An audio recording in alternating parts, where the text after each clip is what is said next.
which I could not say even though.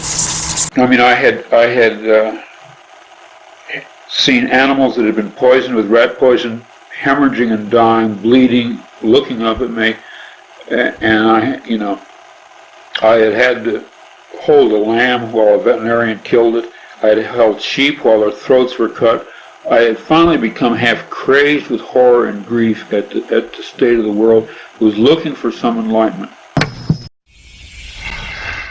Hey, dickheads, like a pink laser beam of truth beaming from across the country to your brain hole. We are your personal dickheads. We have gotten on our bicycle and are riding across the apocalypse to chase down the legless, armless man. So, whatever. Anyways, we're here to talk about Deus Irae. Irae. Okay, you knew I was going to struggle with that. Co-written with Roger Zelazny, and as such, we have a special guest because none of the dickheads are particularly huge Roger Zelazny fans, so we needed to call upon and draft a Zelazny expert, and we found F. Brett Cox, who has literally written a book on Roger Zelazny, which he's going to hold up for the YouTube viewers. The first of the Modern Masters of Science Fiction series from the University of Illinois. But he's also the Charles A. Dana Professor of English at Norwich University. He has a short story collection called The End of All of Our Exploring. And, he's going to hold that one up too for us. But he is also one of the co-founders of the Shirley Jackson Awards. And I don't have an award to hold up, sorry. Yeah. He is been a juror on the Bram Stoker Awards, and he's been has gotten a lifetime achievement award for contributions to science fiction scholarship from the Science Fiction Research Association. Yeah. Where'd you get that? No. I'll please, may I amend that, please? I was on the jury for the Lifetime Achievement Award from the science fiction. No. When I was on the jury, we gave it to Ursula K. Le Guin. So let's get our hierarchies straight here. I'm sorry if there was any miscommunication about that. Right. And no Lifetime Achievement Awards for me yet. Right, but you also have served on the jury for the Philip K. Dick Award as well. Yes, okay. I did that. I did that last year. Yeah. All right. So I'm sorry if I got that a little off. But no, that's all right. You are a official science fiction academic, and an expert on Roger Zelazny. So we needed you here today, Brett. Thank you for joining the DickHeads podcast. My pleasure. I'm happy to be here. All right, and so I should introduce our other dickheads in case you're new to the show. Maybe you're a Zelaznut, and this is your third time, because this is the third time we've covered Zelazny. And if you are a Zelaznut that's new here, I'm David Agranoff. I'm co-host of this show. I also have a podcast called Postcards from a Dying World. And I wrote a book called Goddamn Killing Machines, which is my science fiction novel that just sponsored the Brett and Spiner interview on Geek's Guide to the Galaxy. So people should go check out that interview because Brett and Spiner's new book sounds really hilarious and awesome. I can't wait to read it. Joining us... I didn't know he was a writer. Yeah, he wrote a he called it a mem noir, which I love. So he did a memoir and mixed in a noir story about a stalker who stalks him. And Data, basically. That's perfect for Data. Yeah. It sounds really neat. So I'm looking forward to reading that. Since you just talked, Langhorne, why don't you introduce yourself to the folks? I'm Langhorne J. Tweed. That's Langhorne J. Tweed. And also joining us, our final dickhead, Anthony Trevino. You better tell us more.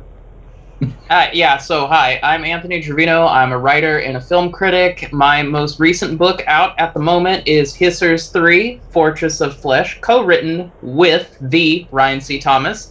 And David and I also have a short story out right now in The Beyond, stories inspired by the Lucio Fulci Death Trilogy. David, hold it up if it's over there somewhere. Oh, it's over my... Yeah, Yeah, so David and I have a short story we co-wrote together in that. And yeah, that's me. Yeah, I should have mentioned that. All right.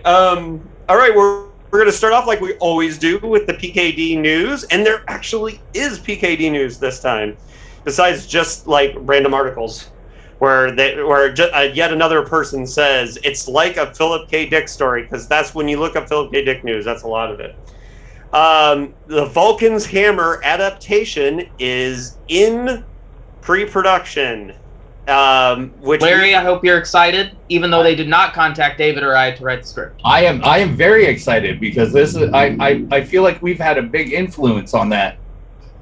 Yeah, we did talk a lot about how Vulcan's Hammer would make a great movie, and apparently Hollywood it was and all that stuff. Yeah, we were. Mm-hmm. And it has a director attached, and that's Francis Lawrence, who made his debut with the underrated Keanu Reeves Constantine movie, which is a mixed bag because... Underrated? Underrated?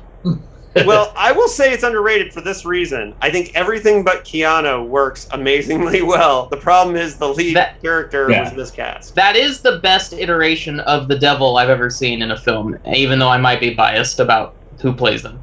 Peter Stormare? Yes, you're a big Peter Stormare fan. Yes.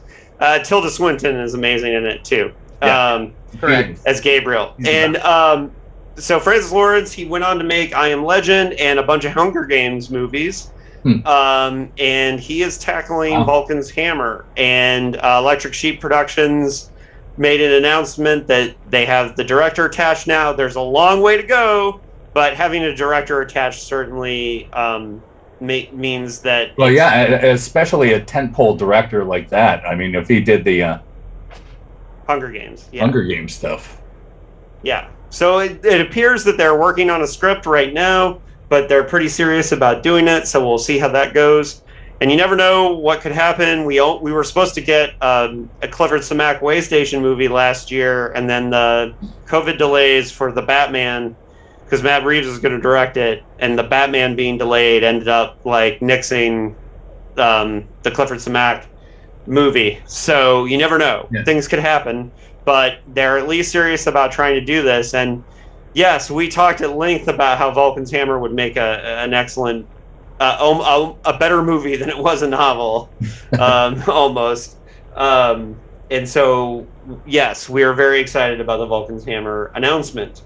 The other PKD happening Hollywood-wise is Blade Runner Black Lotus premiered on Adult Swim. I know I watched it. Larry watched it. Did you, Anthony or Brett? Did either of you watch the Blade Runner? I did not. I did not get that memo. I didn't know it exists. Now that I do, I'll watch it.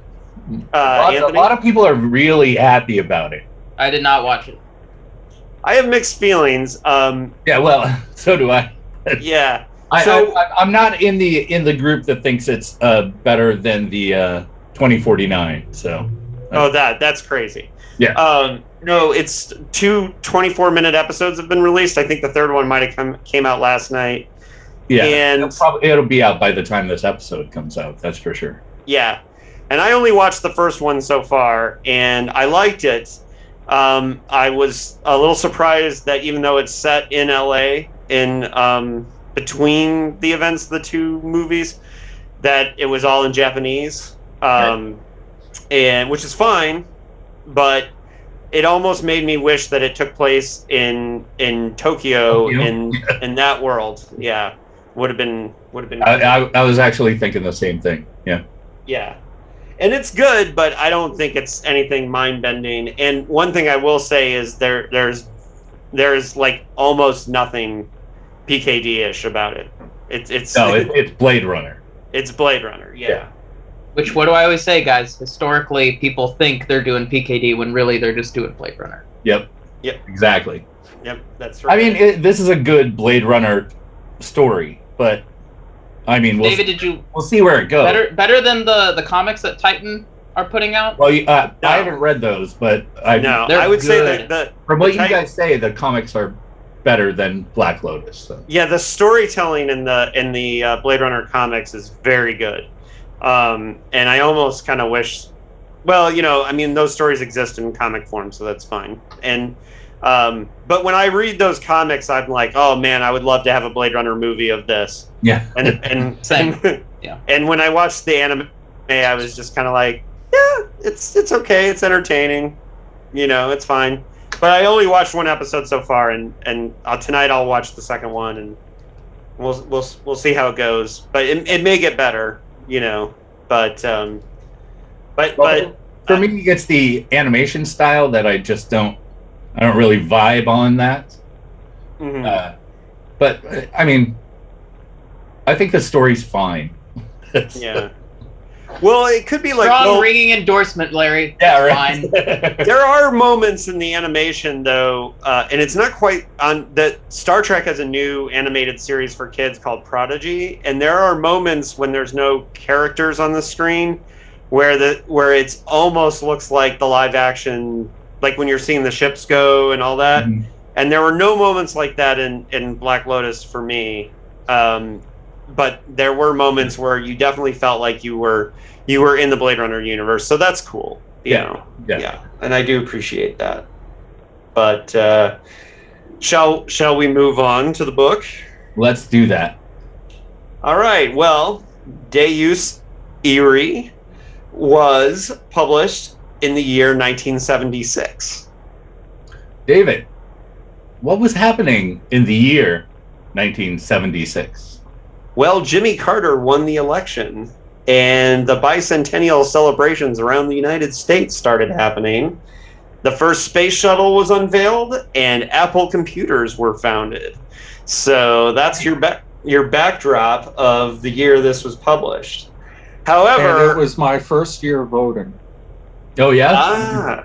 Okay. Well, that's how old I am.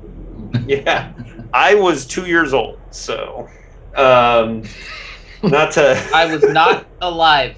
I was more than 2 years old, but I'm used to it at this point. Yeah, right. It's okay. It's okay. Right. Well, I do remember those bicentennial quarters, though. They were very popular. Mm-hmm. So this book came out in 1976. However, the first initial outline or draft was written in 1964. So a lot of times we always talk about when we do the writing and publication history, and guess what? We're in the writing and publication history section now. When we talk about it, we always talk about what Dick wrote before and what Dick wrote after. But we're going to have to kind of do that twice because Dick wrote 48 pages of the manuscript, and then he got blocked, couldn't finish it. Which 48 pages, do you know? I will be able to show you exactly, and for those of our YouTube viewers, we'll be able to look at it, because I got a chance to look at the manuscript while I was in Fullerton last month, which, as we could talk about, I did get a chance to visit the PKD papers in Fullerton, and I got a chance to look at many things, including lots of outlines that he wrote. Earthshaker, which was his first attempt at a novel. Wow. And the woman who runs... He has like 7 missing novels, but he has the outline for his first ever novel? Outline in the first 48 pages or so, the first 2 chapters, which I read.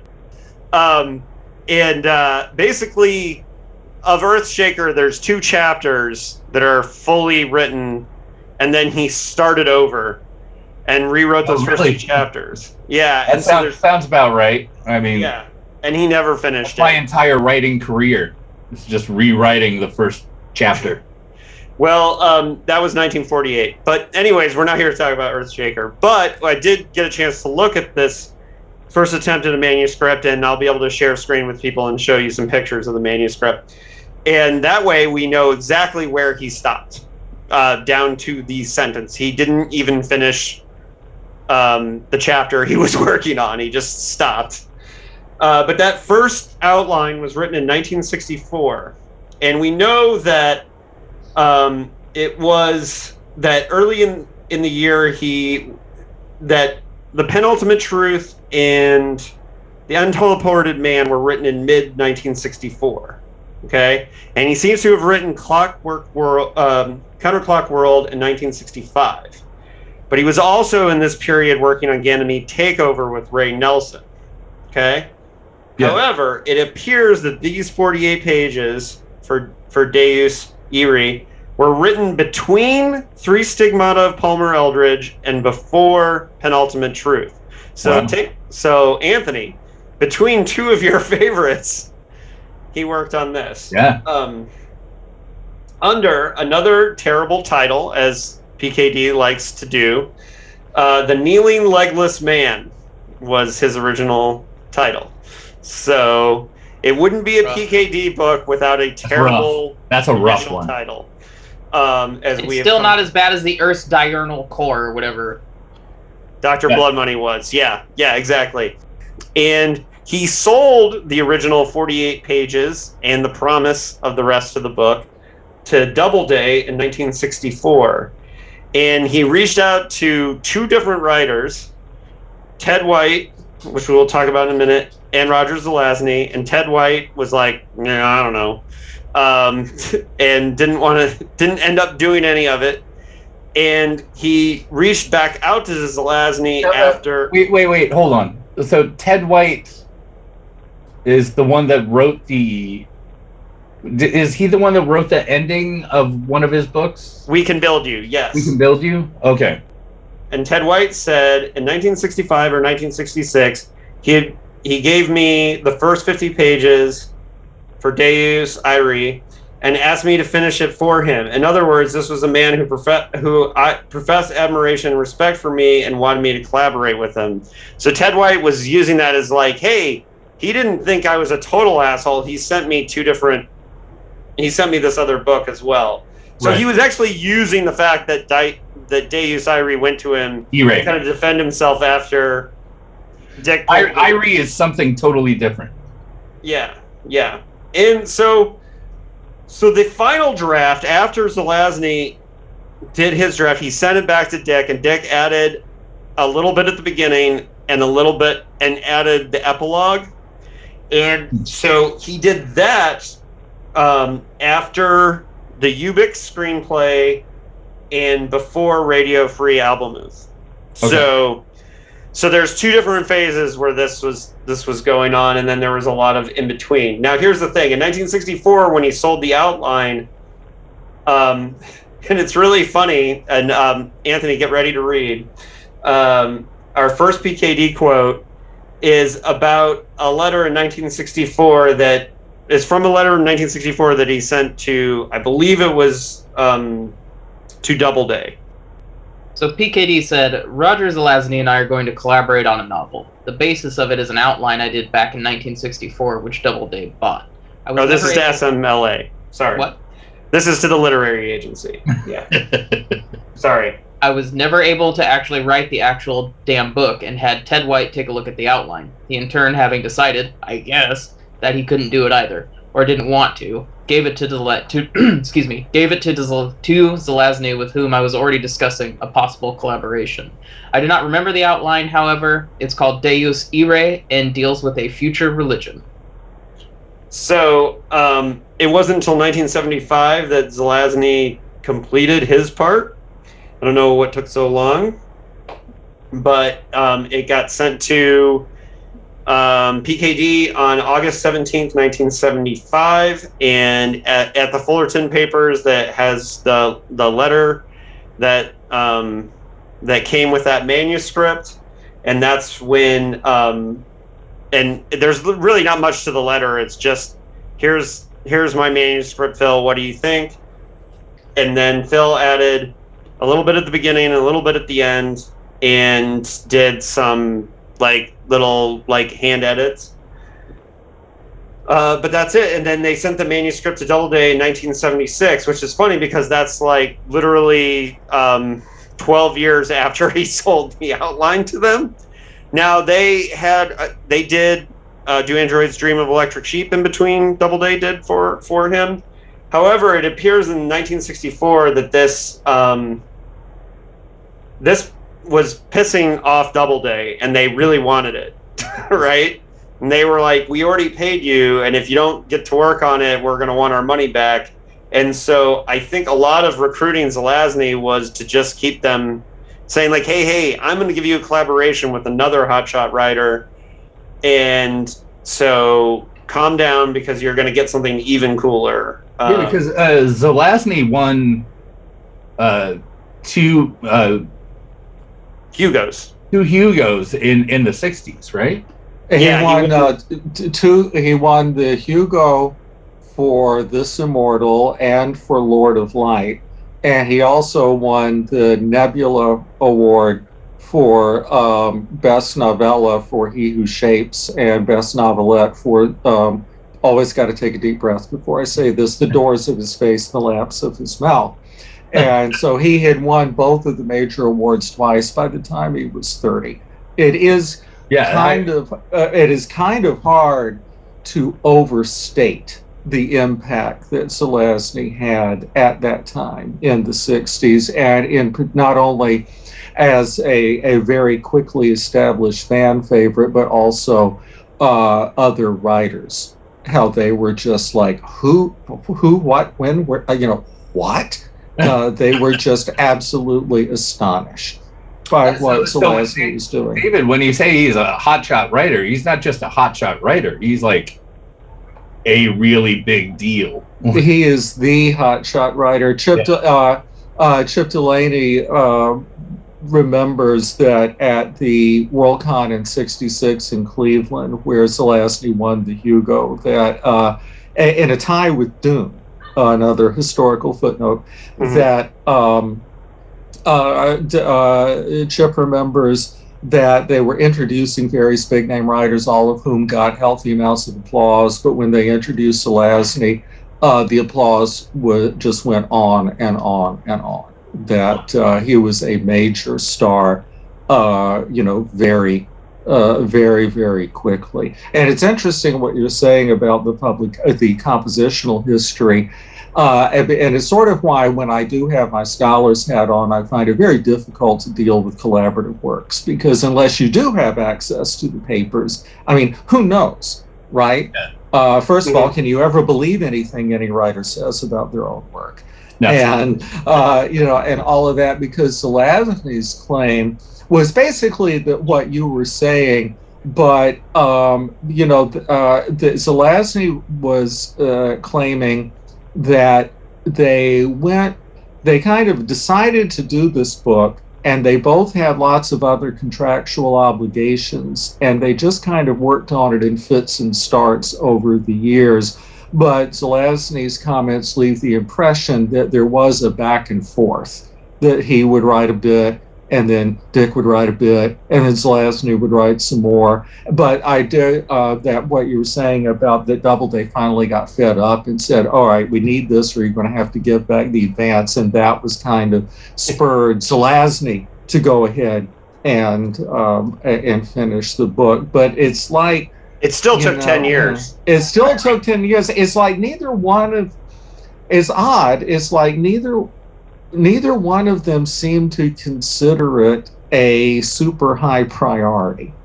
Nope. To get it done. They were both very busy with other things. And also the period that when this process dragged on was the period when Zelazny,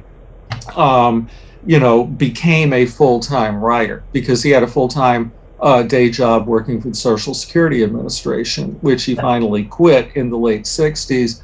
And but then he started getting contracts and having contractual obligations and writing things on deadlines. And all the standalone books he did through the 1970s and into the 1980s are interweaved and sometimes put on hold while he finished the next Amber novel.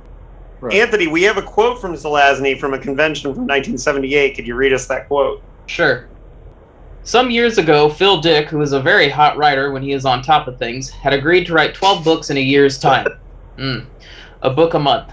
Apparently, he delivered 11 of the books. It got to be December, and the book was a thing called Deus Irae, for which he'd written an outline. I thought my outlines were pretty good when it came to faking the action and taking the publisher completely, but this was a masterpiece. It was much longer than those I usually manage, but it said less even. It was basically a philosophical essay, quite lovely, and then there were 50 pages of copy. At that point, Phil Dick stopped. He was blocked. Now here's another funny thing, is that in this period, PKD tried to sell Zelazny on other projects. Instead of writing this one, I've got these other outlines. And so there were two of them. So, Anthony, the next quote. Paul Williams noted what PKD had in mind was a lamination of the two outlines of Joe Protagoras is alive and living on Earth, and the name of the game is death. In the end, though, nothing came from these suggestions except the decision to work on Deus Irae. Perhaps Zelazny, his interest piqued about PKD's mention of the forlorn 1964 outline, inquired about that, and PKD started telling him, and before you knew it, Deus Irae is revived from the dead with Ted White passing on the sample pages to Zelazny at his or PKD's request. This most likely occurred in early 1968. Here's name of the game is Death. These are the two that he wanted to sell Zelazny on. And the Joe protagonist is alive and well on Earth. That whole outline is published in the philosophical writings of Philip K. Dick, so you can get that in book form. But the name of the game is Death is not out there, and it is basically a game about, or it's a book about a board game where the people playing in it die instantly if certain moves are made. So it's sort of is this a precursor to Game Players of Titan, or is Game Players of Titan already out at this point? Game Players of Titan is already out. Okay. And you can see here that in this essay, he compares it to Squares of the City by Brunner. But he also goes on to say like why it's going to be better, because it's not actually about chess, right? It's about this other game. But he tried to sell Zelazny on these two outlines. Now, the Joe Protagoras is alive and living on Earth is about a future dictatorship and is very early 60s PKD. And I actually think that one sounds pretty interesting. They're both somewhat interesting, and eventually I think we'll probably cover them as a whole and maybe read them together because I have the whole outlines now. But and they could have been really interesting things, but it's funny that it's clear that Zelazny did not want to do these, right? Like, PKD sent these to him, but it was Deus Irae was the one that he was interested in. And it makes sense to me, and I'm wondering, Brett, if you think that, because to me, I think this book kind of sits philosophically with Lord of Light, which... Yeah. And so I think so. Yeah. So I think this one makes more sense to be a Zelazny collaboration than the other. Right. Well, it's also when I was rereading the book for our conversation, I thought about another Zelazny book, and that's Damnation Alley, because that was another road trip across a blasted post-apocalyptic American landscape. And so I'd have to look it up to see exactly what the compositional dates were relative to this. But what I think, and it seems to me based on the evidence you've uncovered and what I found in my own research, is that a lot of the sections of the novel that actually are Tibor on the road seem to me to be, very heavily Zelazny contributions. So maybe the idea of something that promised, a journey appealed to him more than the other options. And of course, the religious aspect of it, which he was, and the degree to which the religion, at least in the course of this novel, the degree to which the religion is mythologized. And right. Of course, and on top of that, there were 48 finished pages. Well, that's the right. The other ones, they would be starting from scratch. Yeah. Zelazny was, one of the most interesting things I found in researching and writing about Zelazny is that of course, he was the hotshot and he was the preeminently literary figure, but he was an eminently practical writer, and he had a very strong sense of the business side of things and kept a close eye on everything. I found a quote where he's referring to something he had written as copy. There's another quote I found in correspondence with his agent where he pointed out that the cover price on the paperback edition of one of his novels had been incorrectly indicated in the royalty statement. So, that level of detail to the business side of things. So I'm quite sure if he had the choice between a kind of blue sky outline from Philip K. Dick and 48 pages of actual manuscript narrative from Philip K. Dick, I'm sure that influenced his decision. Absolutely. And I think because he could read what he was starting and he could see like the novel that he was already building, I'm sure that also appealed to him. Yep. Mm-hmm. So, now we have the letter to Doubleday. And there's a lot of it, Anthony, and I'm sorry, but I think it really says a lot about this project because this is to Lawrence Ashmead, who is his editor at Doubleday. And so this is, to keep in mind, I'm 4 years late on this book that I promised you. He's given them other books, right? In that time, 66, he delivered Do Androids Dream of Electric Sheep. But this one in particular, he was already paid for. So, Anthony. I attended the BayCon and met Roger Zelazny. He and I got together in an abandoned room and talked business for many hours. Our collaboration on Deus Irae, which he has told me he likes very much. I am reading Lord of Light, by the way, and find ample reason for it winning the Hugo. It's a superb book, and the religious elements convince me, if I wasn't already convinced, that he can do quite right on Deus Irae. As to Deus Irae, which I know you want to know about, Roger wants to do the next 50 or so pages, and I agreed because, as you know, I myself am stopped dead. However, contractual obligations have him tied up until January, but at the time he will begin on it. He will carry on where my initial 50 pages left off. I'm sorry that we can't do it sooner, but I can't do it all, and Roger's committed for the remainder of the year. But consider, a novel by me and Roger Zelazny. Shouldn't that be quite something? God help us if it isn't. I know it will be good. I think that ultimately everyone will be glad that I pooped out after the first 50 pages because that gave Roger a chance to enter. I got maybe a third. You were saying something, David? No, go ahead. Okay. I typed "end," a Freudian slip. I got maybe a third of it done and discovered that I didn't know anything about the subject matter, which is Christianity. I could sing a few hymns, and I could cross myself, but that was about it. Anyway, I had embarked on a theological novel without knowing anything about theology. So when I ran across Zelazny in 1968, I'd been working for 4 years on the novel, and I said, "Zelazny, do you know anything about theology?" He said, "You better believe it, Jack." And I said, "How would you like to collaborate with me? I got 1/3 of this thing done, and it's all about Christianity." So we took it. Okay, so there's a lot to unpack there, but hey, you guys are smarter than me. I for some reason my brain has heard it theology. Is it theology or is it theology? Theology. Yeah. Theology. Okay. Yes.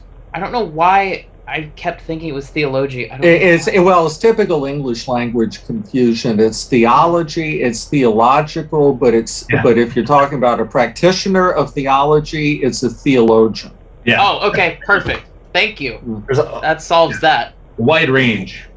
Yeah. So, it's interesting here. Like, he claims to just not know anything about Christianity. However, he went on to do a lot of research about Christianity to write Counterclock World. Later in his life, right? Yeah. So a year later, he ended up writing Counterclock World. I think this is bullshit. I think he did not know how to end it. He didn't know what to do with the end of it, and he was using the "I don't know about Christianity" as an excuse. We know that PKD is a spinster in interviews and in letters. Like, he almost, I know in interviews he sees it as a game. Tessa has said this multiple times, that he had admitted this to her. So we know you can only trust so much of what PKD actually says. I think you meant spin doctor, not spinster. Yeah. Well, whatever. Anyways. Not to be confused with the 90s rock band, the Spin Doctors. Right, Larry? Right. Oh, that's all right. Now I really feel old. Yeah. Oh, that's and you actually have some sort of academic support for that, because I look back at I don't know if you remember the old Twain series of books. The Twain's United States Author series, and they were kind of career overviews of just like everybody. And there was one on Philip K. Dick in the 1980s, and the page that the author devotes to Deus Irae was made the reference to, oh, well, Dick claimed that he got Zelazny involved because Zelazny knew more of Christianity than he did. But this guy was saying there's not really that much evidence that Zelazny brought any heavier theological insight to the book. I mean, Zelazny was raised Catholic, as far as I know. I don't know that he was particularly devout, but he had an encyclopedic knowledge of all sorts of things. He was very much a wide reader in many disciplines, and he knew, he probably had, if the question is who's read more books on theology, Philip K. Dick or Roger Zelazny, my money would be on Zelazny.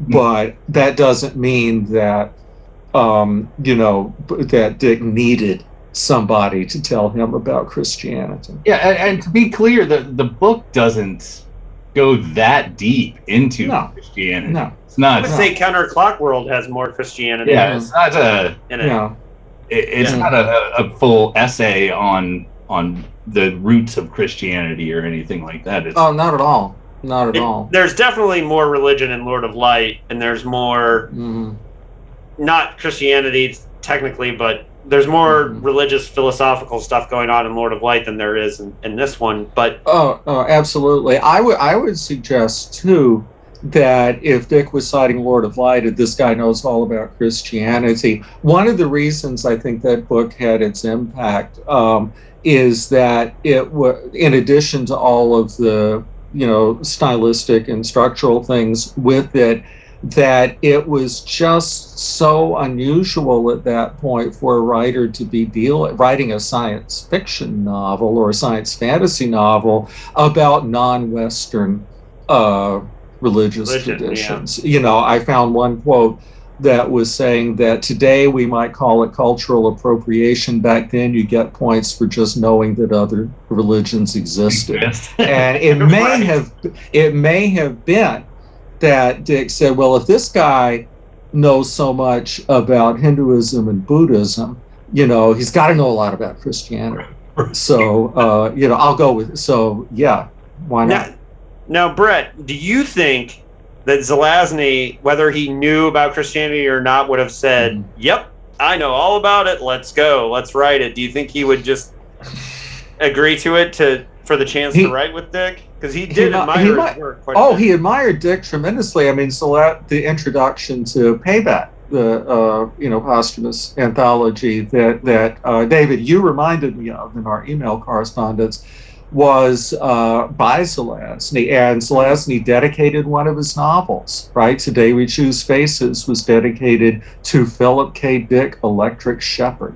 So it was not a one-way street. I mean, Zelazny genuinely admired Dick's work, and I'm sure he would have been quite chuffed at the possibility of collaborating with him. Zelazny had often a great confidence in his own work, whether or not he would have expressed it quite that bluntly to a colleague. I'm really not sure. Now, in this, we have a quote where he says to his agent that Doubleday is very anxious about Deus Irae, and mostly because they'd like the contract for the name of the game is death as soon as possible. Now, he could be saying that to his agent, because if they were so anxious about that, we probably would have already done an episode on the name of the game is death under some other title. Yeah. But that never happened. So I don't know if that was just him saying like, yeah, they really want this, you know. Who knows? But he felt pressure to move it forward. So in November 1968, PKD wrote a letter. This was, I believe, this letter. My theory is that this was after the Baycon meeting. That I think he went to read Lord of Light after they talked. Oh, okay. If the timeline, I could be wrong about the timeline, but that's from everything I see, that's what it looks like. So November 1968, PKD wrote to Roger Zelazny, "Go Anthony." After reading Lord of Light, I can see that you'll have no trouble with our collaboration, Deus Irae. By the way, an idea came to me about that. Maybe the viewpoint and locale could shift at about page 55 to the God of Wrath himself. That's something that didn't occur to me until today, and it's been 4.5 years. Shifting viewpoint is a method I always use, but for some reason this never occurred to me. Any good? Yes? No? In between? Yeah. So he was, even though Roger wrote the next little bit, he's guiding things a little bit. He's making suggestions. He's, and my theory too is, what's really interesting to think about is the inclusion of the Great C. We know that Phil recycles his short stories, but this was it. The Great C doesn't appear until Roger took over the writing, right? So either Roger Zelazny thought, I'm going to incorporate this Philip K. Dick short story, or Phil suggested to him, and what I'm guessing is that at that abandoned room, whatever that means, in that abandoned room, I think Phil probably said, I was going to use the Great C in this novel, or you should use the Great C, or how about my story, The Great C? We'll never know, but because it's in the Zelazny parts, and a lot of this Philip K. Dick pastiche is used in these parts of the book. Flip-flaps, autofacts. Yeah. All the classics. All the classics are there, but they're in the back half.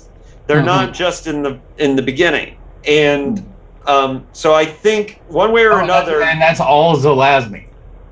Yes. Okay. And it's funny because you know how you guys have gotten annoyed with me using all the Kim Stanley Robinson quotes about. Which, thanks, I scrolled down and I saw that they're still there. There's only one, because he didn't write about this book. That's what more than you were allowed. Is just the one. Yeah. Well, Stan's no fool. He said, "Wait a minute, this is kind of a messy collaboration. We don't need to worry about that." Yeah, and basically all he said was, and we don't even have to really read the quote, but basically all he says is that it's just Zelazny writing in PKD pastiche. Okay. And I disagree with him that there's not something here to talk about, because I think there's a lot to talk about.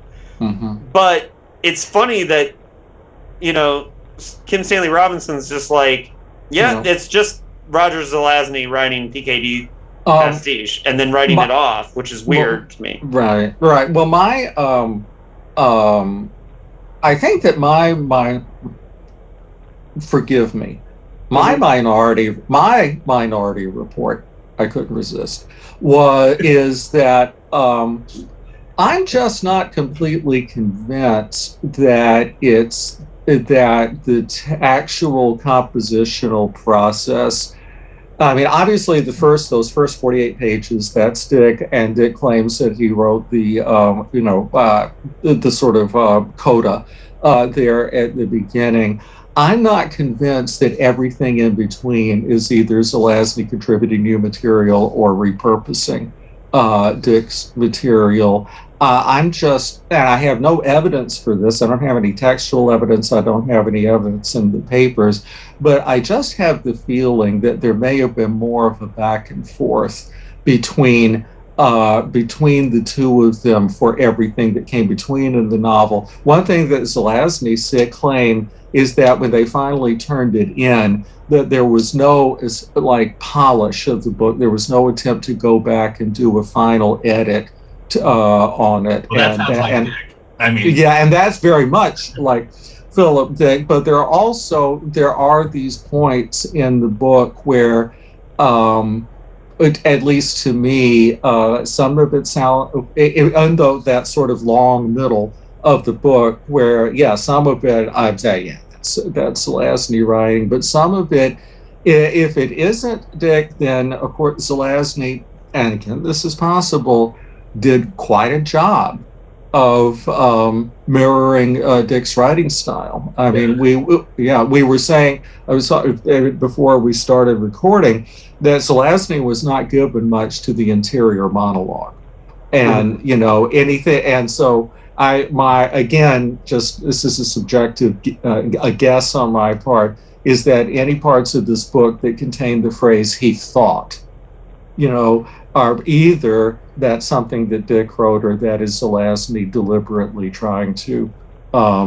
use Dick's narrative style. Well, I mean, as someone that's been reading Dick for like the past 3 years, I've noticed things that weren't Dickian in their writing and the way they were put forth. But then other things in the middle of the book definitely are exactly how Dick would write them. So absolutely. Yeah. I believe in that more of a collaborative than a handing over kind of a thing. This book certainly feels more consistent narratively than a lot of Dick's books. Yeah. But I can't say whether or not Zelazny contributed to that, because I have not read any of his stuff. But so often Dick will go down these roads where I'm like, why are we here? And then I spend 20 minutes trying to figure out what it connects to, which never really feels like it connects to anything. But tonally, this feels very more consistent. Well, because you can see that in the first 40 pages, is that it's sort of like the idea of the book is there, but the actual plot and doing of the book is not there. It comes in the second half fully, which is when I started paying more attention and kind of enjoying it. I enjoyed the latter half of this book a lot more than the first half. Once the pilgrimage starts, that's when the book starts. Yeah, I mean, there's a lot of heavy lifting in those 48 pages that Dick is asking a great deal of patience from his readers in that first section. And it's also, the book, rereading it this time, I was struck that the book sets itself up fairly quickly as a road trip. Tybor's going to go out and find the guy. Right. And but then he doesn't actually hit the road until more than a third through the novel. Yeah. And then there's not that much of the novel left. I mean, if you want to say on page 16, you're going on a journey, and you don't actually begin the journey until page 90, that's one thing if it's a 500-page book. But if at page 90 you've only got 130 pages left, that can seem a little bit out of that's that. I mean, that's so Philip K. Dick to do that kind of thing. Well, look, and there's some things in the beginning too, like page 7 of the Mariner edition is basically where the manuscript awkwardly starts. So the first couple pages are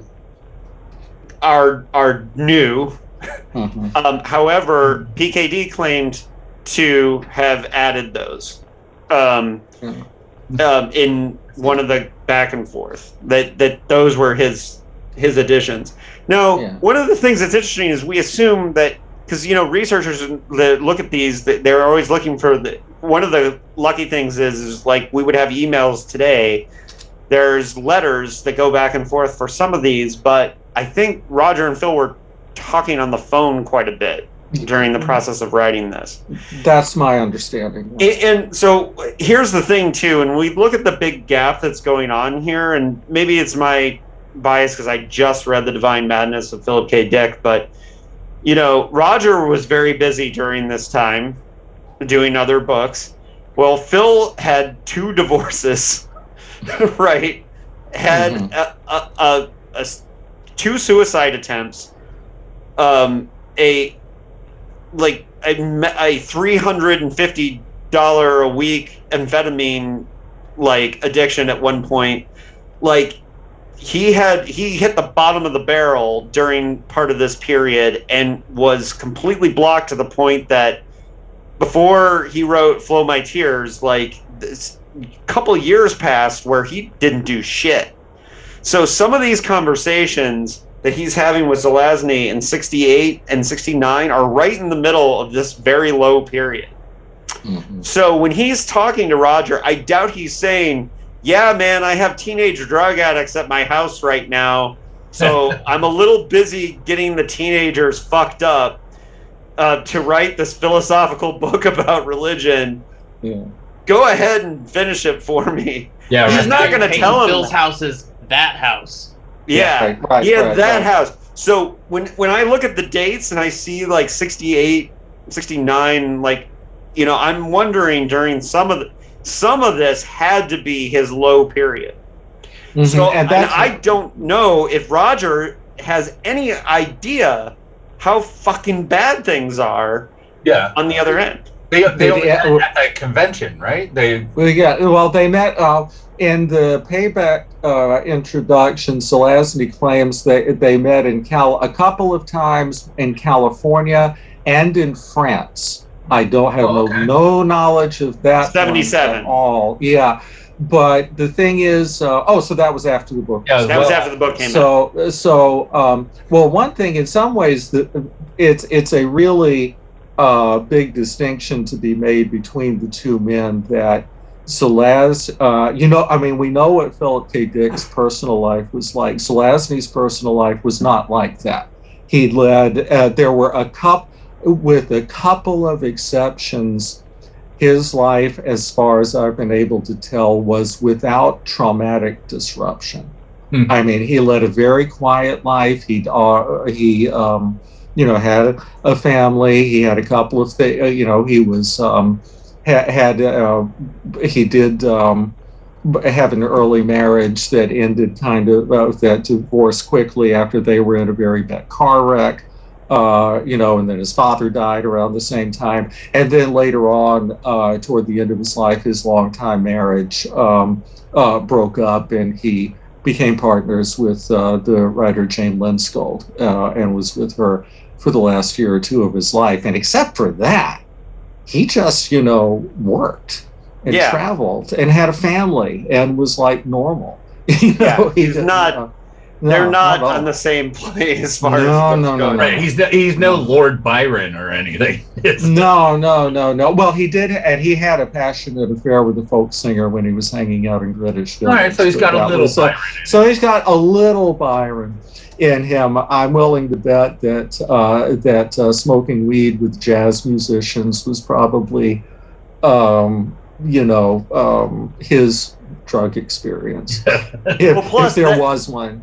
Yeah. So we're almost done with the writing and publication history. The publication history is Doubleday did eventually put it out in a hardcover. And then we had this really cool Dell paperback that 2 of us have here with this great Roger Corbin cover.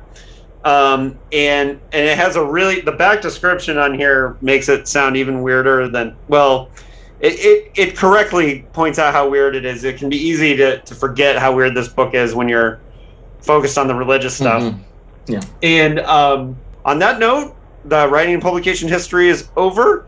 Langhorne, take on over.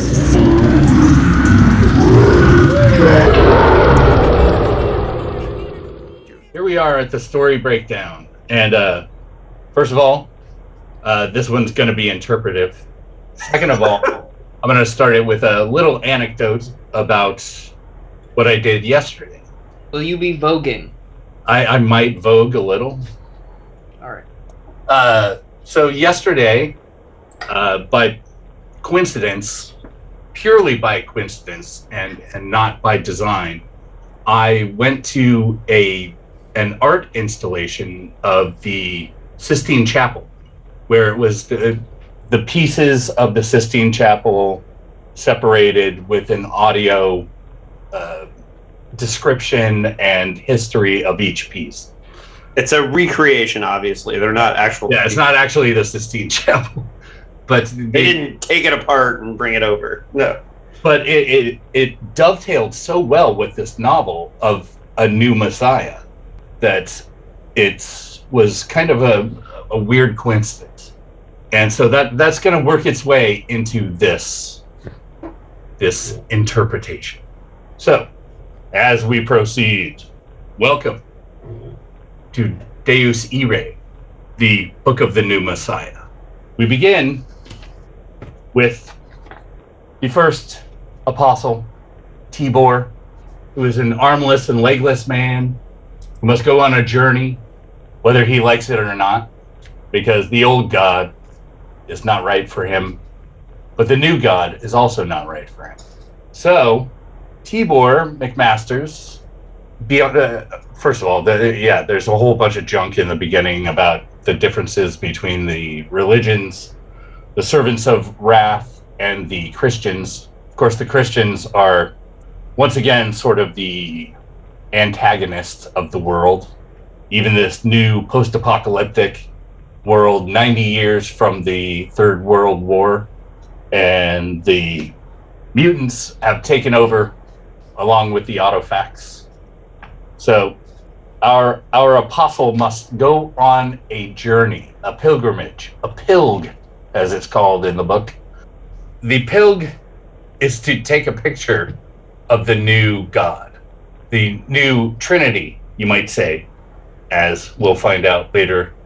And so he consults his priest of the servants of wrath, and he consults the priest of the Christians, and decides that whether he likes it or not, he must go on this journey with his cow and his cart and find the new God and take a picture of him, because he's got to paint, and he is an excellent painter, possibly the best painter on earth.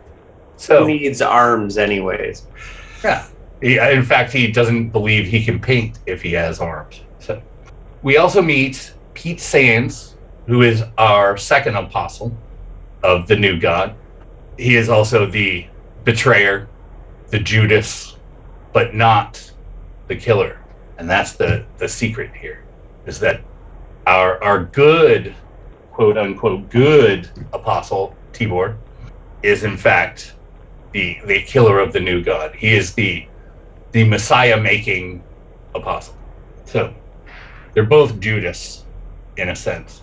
Anyway, so he takes off on this journey, and immediately things start to go wrong. It's not great. He's not good with rocks. There's a bunch of trees in the road that fell over, and he has a hard time with that. And then he gets stuck in a rut because he has no arms and no legs. He can't really just get up and get his cart out of the rut that he's stuck in. But along come the 20 or so children of the new God, and they discuss not only getting him out of there, but the catechisms of the new God. And he teaches them a lesson as he's on the road, and they get him out of his rut and take him to the great, what is it? The Great Sea? The Big Sea? The Great Sea. The Great Sea. He must confront the Great Sea and pass by this weird, psychotic autofact that has sort of lost its mind, but is an obstacle on his course to the new God. And he confronts it sort of easily with a gun. I mean, what are you gonna do? You just, hey, you're asking me questions, and I'm just going to shoot you. So that works out for him. And he moves on, and he meets some of the coolest people in the book, which are the lizards, the Lizzies. In this post-apocalyptic future, almost all animals have gained the ability of speech and sentience. They are self-aware. They know what they are basically people of a different sort. So he comes across these Lizzies and bugs that can also talk, and also these roly-poly guys that are sort of like dogs with ostrich legs, and I can't remember what they're called. But anyway, they guide him to another autofac who is insane, as autofacs tend to be apparently in this world. And he is trying to get lube for his tire, for the bearings on his tire, which are not working well. They're dried out, not rolling properly, etc., etc. And at that point is when we find out that he's being followed by our second apostle, by Pete Sands, whose goal is to prevent the first apostle from finding the new god and taking his picture by scheme or by murder. But he's not clear if he can do murder. So what happens to Pete is that he meets a man on the road as he is confronted by the Great Sea and about to die. And that man, we believe, is a hunter. We believe he is just a hunter on the road to find our man Tibor as well. So there's a connection there, and we think, oh, okay, this guy is going to show us the ropes. Like, he's actually got some knowledge of things. He's actually like got his shit together, kind of. He knows how to live in this world, unlike these religious people and these crippled people that are in a bad way because they're not only their naivete, but their physical inability makes the world a harsher place. So Tibor gets stuck again after confronting the crazy autofac outside of a town. He believes outside of a town, and because the Blue Jay told him to go to the town, and the Blue Jay never shows up again, just like a Blue Jay. If you know anything about Blue Jays, they are not the nicest birds in the world. They are very mean. So he's stuck on the road, believes he's going to die. A dog that was offered to him earlier shows up, and we're like, what? Oh, I guess he did get the dog? And then we find out in a bit why he got the dog. So Jack Scold, our hunter, and Pete Sands start traveling together, and they are both looking for Tibor, and they both have different goals when they find Tibor. One is to kill the new god. One is to prevent Tibor from seeing the new god. So that's the goal. What happens is, in the messianic tradition, is that the new god sacrifices himself by killing the dog and forcing Tibor to kill him. Pete is the witness who witnesses the new god's death and keeps it a secret. And later, they find the old body of the new god, which is a lie, but still counts as a part of the Trinity. And they take the picture. Tibor gets what he wants, and also Pete gets what he wants in his I guess original sin of deception. And then there's also this crazy person who is the daughter of the new god, and in a sort of backwards way, she's the daughter of the new god, and she sees the Holy Ghost and becomes healed And I'm not going to tell you what the Lizzies say to her, because we're going to save that for later, because it's awesomely wrong. But she becomes healed, and she becomes the newest apostle of the new god. And so it's the religion that takes over the world is the servants of wrath. Christianity is put in its place, finally.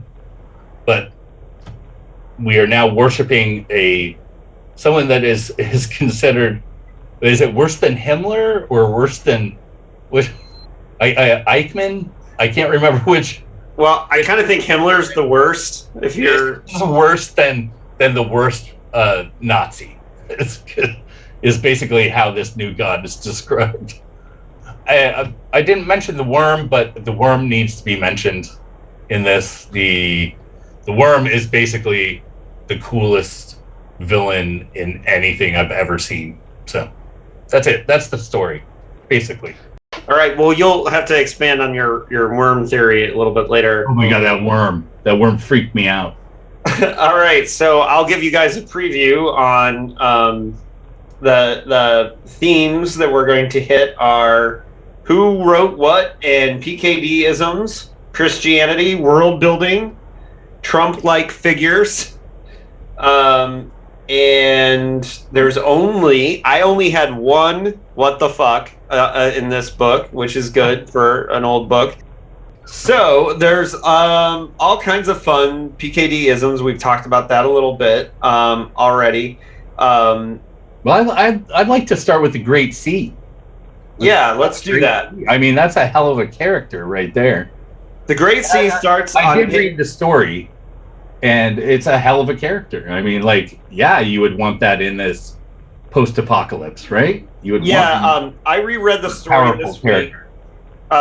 Brett, did you read? Yes, I did. I did, and I had not read the story before. Okay, my edition. And shout out to Norwich University Library, which has Kreitzberg Library, which had this sitting on the shelf. I just went there and got it. My wife could not believe that I actually got a book out of a library instead of insisting on owning it. So it's interesting because it is a hell of a character, but in the novel, it's a very different character for openers. And for the avatar of the Big C in the novel is female. Mm-hmm. And that was not the case there. And also, both times characters encounter the Big C, the characters prevail, right? They're not they're not these post-apocalyptic fallen back into a more primitive state, standing in awe. Which is why I thought that when Tibor, and this is one of the inconsistencies in the book, or maybe I just wasn't reading carefully enough, when Tibor was asking the questions of the Big C, and there are these very kind of basic, why is the sky blue? Why does the rain fall? That sort of thing. And I was just wondering about that compared to some much more sophisticated things he says later on in the book. But yeah, I mean, it's absolutely the story. Yes, it is. The Big C. It absolutely, but it is, repurposed for the novel. It is cool to see how he repurposed it. Now, that comes down to the question: did Zelazny repurpose it, or was it Phil's idea for Zelazny to repurpose it? Who knows? We'll never know. But we know that Zelazny wrote these introductions to various short story collections of PKDs over his life, and that he was a fan of his, so he was probably a fan of the story. So it's possible that Zelazny chose to use that pastiche from one of his old stories on his own. All right, well, who wrote the worm? Tell me who wrote the worm. That's what I want to know. Well, again, the reference, the Zelazny reference point for me for these concerns is still his story Damnation Alley, because not only is it a post-apocalyptic landscape, but it is a post-apocalyptic landscape filled with weird mutated creatures. Okay, so who are mutated from animals. Yeah. Okay. Yeah.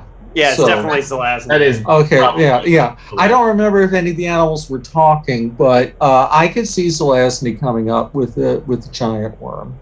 I mean, that character was so psychotic Mhm. and so twisted that I mean the whole idea of someone that's trapped in one place while someone's spitting poison on top of them Mhm. is just so disturbing that Mhm. I really enjoyed that part. And Dick does have a tendency to write really good horror. So I was inside these other stories, yeah. You know, if that was which person wrote that. Again, it could be there's the imprisonment of some of the indigenous aliens in Lord of Light has resonance of what you're talking about. Okay. And there's a lot. One thing that I tried to talk about in my book that maybe I think is undercommented on is that there's a lot of violence in Zelazny's work, and it's not just elegantly staged sword fights either. He has a lot of stories that deal very directly with issues of political terrorism, and so it's something weird and violent that is not contradictory to something that Zelazny might do. Now, whether or not he actually was responsible for that figure in the book, again, who knows? Well, one thing that's different about the Great Sea in the novel as opposed to the short story is that we know who created the Great Sea in the novel, because Lufel or however we're gonna Luftafel. Yeah, Carlton. Let's just call him Carlton at this point. That's why I use the new god instead of using the name. Yeah. So our god of wrath, like part of he created the Great Sea as a part of all this, of the smash and everything that went on. Now, one thing that I think is really interesting about this, and this is where this is very, very PKD. Now, if you consider that when he started writing this, he started writing it in 1964. A nuclear war that happened in 1982 is kind of far off. But when you publish the book 12 years later, it's not so far off. This, in my mind, cements this, and the Martian time slip thing cements to me that Dick is almost more of a surrealist than a science fiction writer, because the dates, they matter to him in some weird way. And we'll get to that, to why I think that is. But at the same time, Dick has a reasoning for this that's pointed to in The Divine Madness of Philip K. Dick, which is the psychological look at him. But at the same time, it's weird because, like, the rational brain goes, there's no way a war could happen this quick that would have evolved animals that talk and the radiation would make these changes. The reason why is and PKD, when we talk about this convention in 1977 in France. The war happened in 82, right?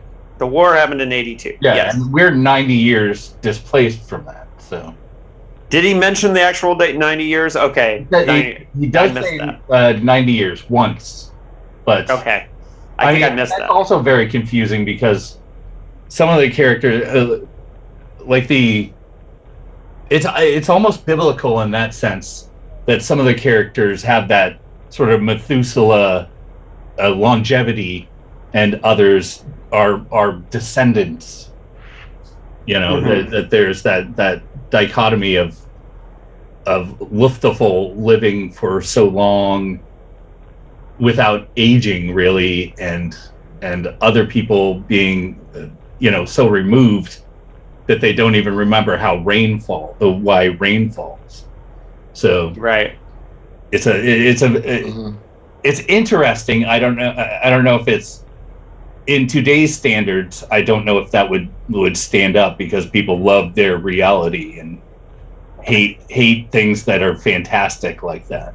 So, well, what I was going to say is that 1977 convention in France, one of the bombs that Phil dropped that kind of shook everything up was when he said that his novels are not fantasy novels. He said that they're depictions of other worlds that he's seen in these revelations, and that and we don't know how much he was playing around with this, where he was just trying to like cause a scene, but he literally he sure did play it serious. Yeah. So a lot of people think the reason why he refused to move the dates of Martian Time Slip enough that he went to a different publisher was because he was thinking in one of these visions that in this other world in 1994 this happened, and so the date, it was important to him that it happened at this time.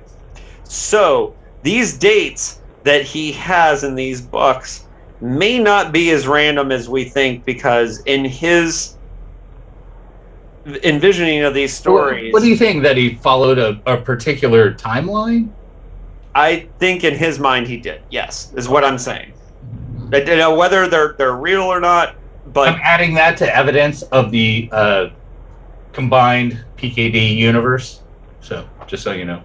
Okay, well, you can add it to that evidence, but just to know that 1977 conference, that's one of those things, and I just think that the dates here, we got to start looking at the dates under that frame of mind, I think, is just basically what I'm saying, and it's specifically, and we talked about this in the Flow My Tears episode, because Flow My Tears is the one that he most commonly refers to as being like this, that one and Man in the High Castle are ones that he talks about as having kind of seen this other vision of this other world. So, but what's funny is he may be thinking that, and Roger Zelazny, perfectly rational science fiction writer, like, he's just telling a story. So, you know, it I don't know if at any point, but at this point, I don't think he's going to step on Phil's toes, because Phil started this. So I don't think, like, if I was Roger and I was going in to finish this, I'm not going to be telling him, like... I don't know. As you guys are writers. You know, you don't care about toes at all. You're going to write what you're going to write. Well, I think this is a different dynamic as far as, like, Phil... He looks up to Phil as a writer, and Phil created this book. Is that necessarily true? I mean, is that everything I have seen that Zelazny said about Philip K. Dick was laudatory and admiring. But respect is not necessarily respect. Well, true. Well, you know. yeah, I can see that. But I think I would. Again, it's impossible to say. But I think, David, you were saying earlier your sense of Zelazny's awareness that this is like Philip K. Dick's story, and he's really, not exactly a hired hand, but kind of, and it's, and so I think that I think also it's the level, as I said, Zelazny was a very pragmatic writer who got more and more pragmatic, some argue quite entirely too pragmatic, as he went through his career. Particularly into the 1980s, I can easily see him say, okay, well, this is how we set up, and I'm, I'll make it my own. But I think that I come back to the fact that, as we were talking about earlier, it just took them so damn long to finish it. And it was just obvious, that if you're a working writer and you're writing a living, I mean, as certainly people love to classify writers. Sometimes I think the only two classifications that mean anything are the ones who write to pay the mortgage and the ones who don't. Yeah, right. And Zelazny and Dick and Zelazny were both writing to pay the mortgage. And so I think that probably was uppermost in his mind, which does not mean he wasn't trying to bring his high level of craft to it as he did. He was always and also always wanting to Zelazny always wanting to try new things. He would talk about a book of his own that people maybe didn't care for. Well, I learned a lot writing that. So I think he would see fitting into Philip K. Dick land as a challenge. And as a challenge, as an artistic, test, sort of. right. So the next theme I've got is Christianity, and there are three parts where the Christianity I thought was really interesting and worth talking about, and I'm interested to hear what you guys, what came to your mind on this. But the first one was the scene on page 52, which is very early in Zelazny's taking over, where there's the whole when Pete's talking. Pete and Abernathy are talking. They're talking about the idea that you're going to have to give up drugs for Christianity, and sounds very Christian. Yeah, and so it's funny because there's that kind of debate about maybe I don't have to give up drugs. Maybe I can keep using drugs and give up sex. Can I give up something else and then keep doing the drugs and I thought this was a very funny scene, and it was one of the one of the earliest times where what is a Christian, what isn't a Christian is actually word for word kind of debated in the story. So I thought it was as far as because I think the knowledge of Christianity being important to the writing of the book was overblown, and I think here is one of the few times. Abernathy is the antagonist, is he not? Well, he's not not an active. He's not a particularly sympathetic character until you get to the end, and of course there's poor Father Handy who just kind of disappears, in the course of telling the story. But I think it is a very interesting scene because in my reading it. It wasn't even so much about, what was foregrounded for me was not even so much the Christianity, but just a depiction of the dynamics of addiction. That is how an addict behaves. Well, maybe I can do this or do that. Trust me on this. That sort of wheedling negotiation, and this desperate need to hold on. Yeah, you to hold on to things. Those shows about addiction, and you'll see them argue their way out of it. So which, depending on what direction you're coming from, is not necessarily that disconnected with issues of Christianity. I mean, religion is the opiate of the masses. Right. So exactly, it's just another drug. Yeah. Sorry, I'd open the door for the dog. So, so. I thought that the whole addiction thing was interesting too, but that was it no longer plays a part, right? Right. It's basically and that kind of disappears too as you get further on into the book. Is that Pete doesn't, if they've set him up as it being some major sacrifice to lose the drugs, and then as he's pursuing Tybor, maybe I'm misremembering, but it's like that just kind of went away. Yeah. Yeah, I think that's part of Zelazny's influence is that it's. I mean, Dick does this all the time. Is just drop storylines, but I think in this case it became about doing the story instead of concentrating on all these side issues and the battle between the drugs and Christianity and that kind of thing. It became more about. Let's get this journey underway. Let's get to the interesting part, the meat of the book. So that's why it fell away in this case. Right. Now, one of the next scenes for me that really addresses the Christianity is on pages 84 and 85 of the Mariner edition, and that's the basic catechisms scene. And what's interesting here is that when now these are the basic catechisms of the Wrath religion, not not Christianity. Right. But I think these catechisms, and it's funny because it connects really quickly there to the Great Sea, and that's one of the first times where the Great Sea really becomes a part of the story as well here. And also, it's the page where with the 7th of the catechisms that the title of the book is first mentioned, the Deus Irae, and that which makes up the divine plan. So it's the first time that, because the whole, worshiping of the wrath figure, and that the divine plan, that the wrath and the great and the smash were a part of the plan. At least that's how I took it. Yeah.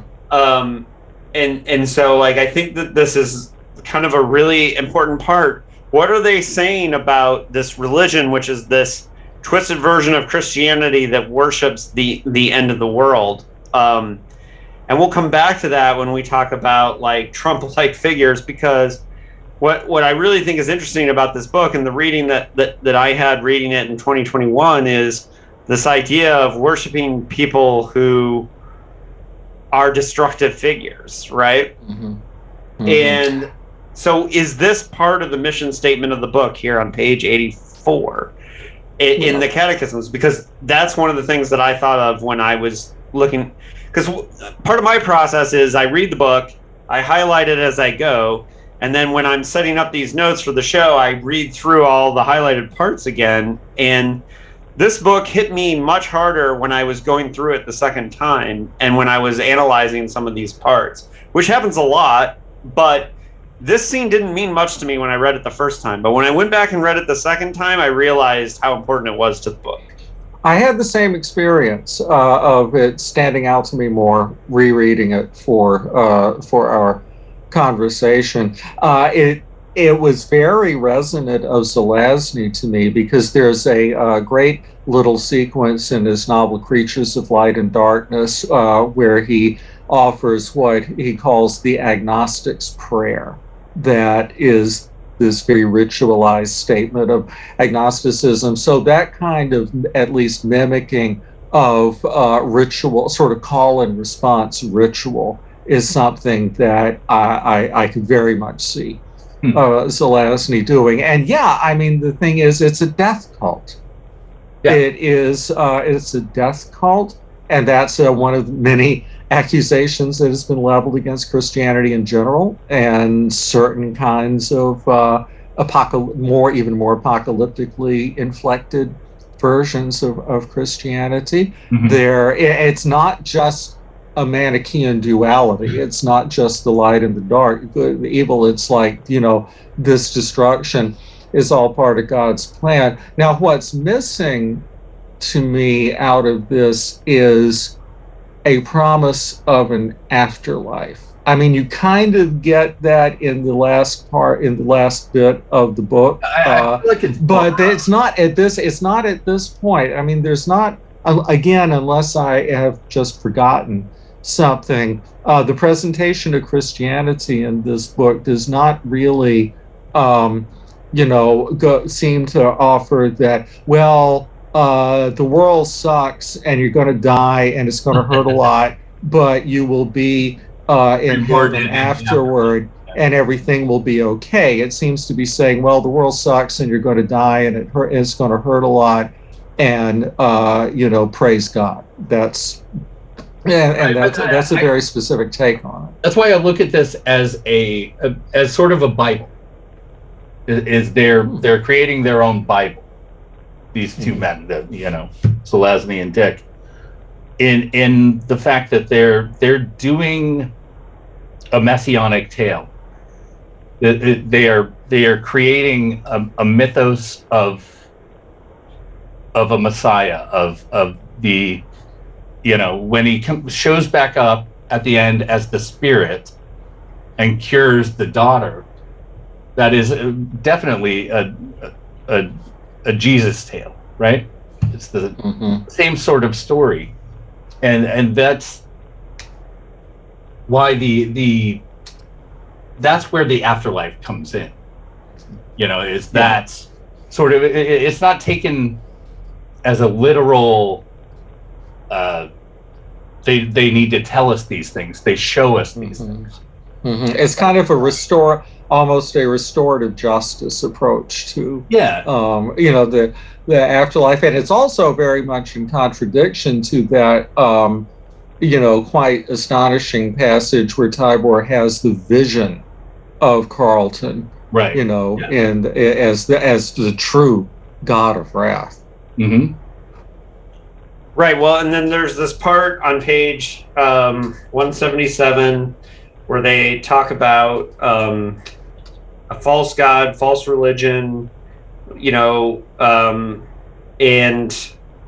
one of the characters says, "What I'm getting at is the fact that we Christians would not be overjoyed at seeing Luthul actually represented in the mural." Which and it's funny too, because one of the half words we didn't mention earlier was the merch, the church mural, which was a funny one. But yeah, I think. So, do you guys think overall? And I know you you both kind of said this in one way or another, but overall, is this PKD and Zelazny like kind of?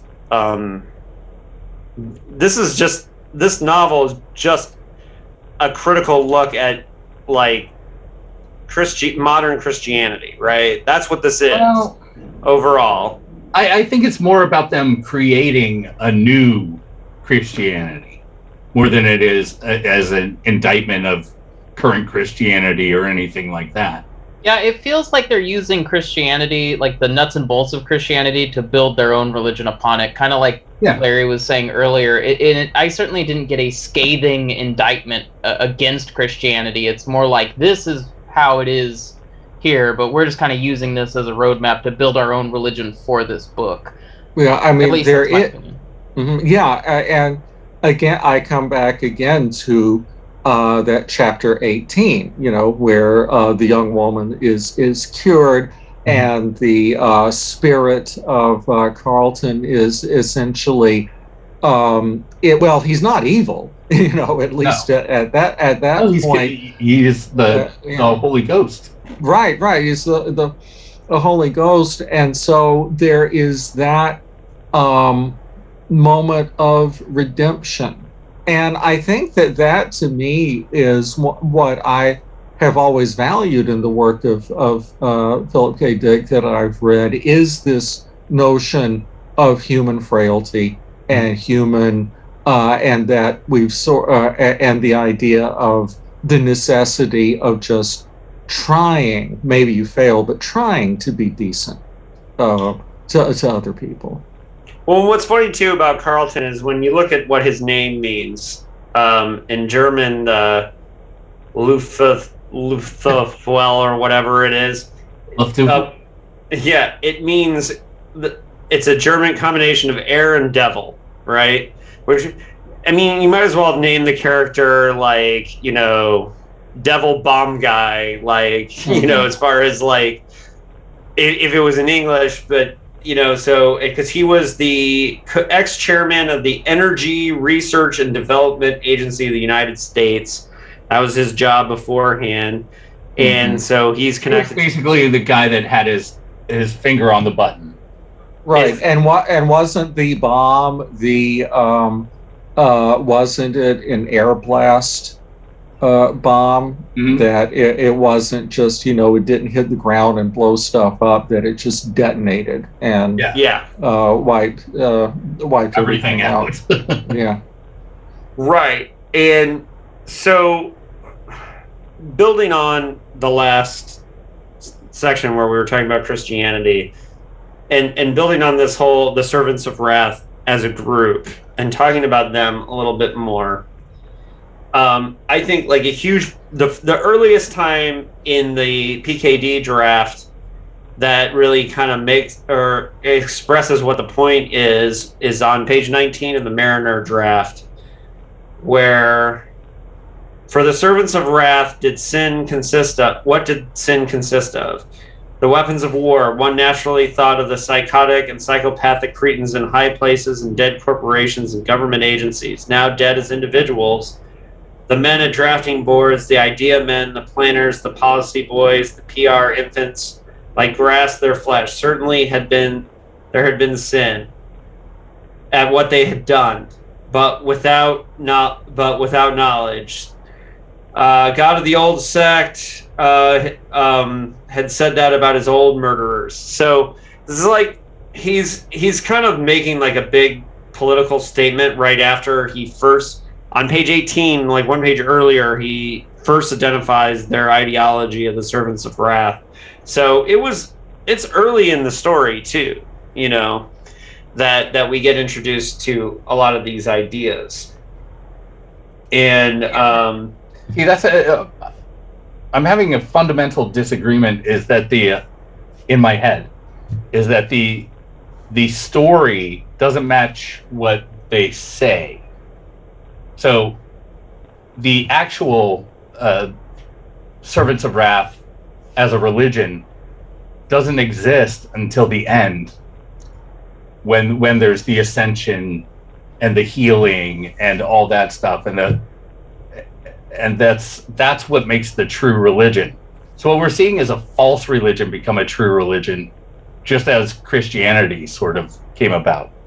You know, as they pulled in elements from from the East and from the West and from paganism and that sort of thing, and created their religion out of this amalgam of different religions.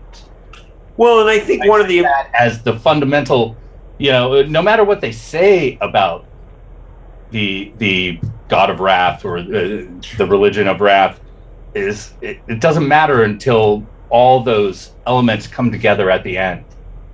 And I think that's the best part about the book, is that we get to see the story of the religion unfold as they are trying to create it intellectually. It unfolds physically. So that's how I see it. I don't know if anybody sees it the same way as that. Well, there's also the lizard farmers who worship the dawn. That's a hilarious thing. But remember, the Lizzie at the end becomes a disciple. So right. Mm-hmm. But what I think is interesting is all those different, the bug religion and of the Volkswagen, and I think that was hilarious as a running gag throughout the whole thing. All the different religions. Mm-hmm. That was really good.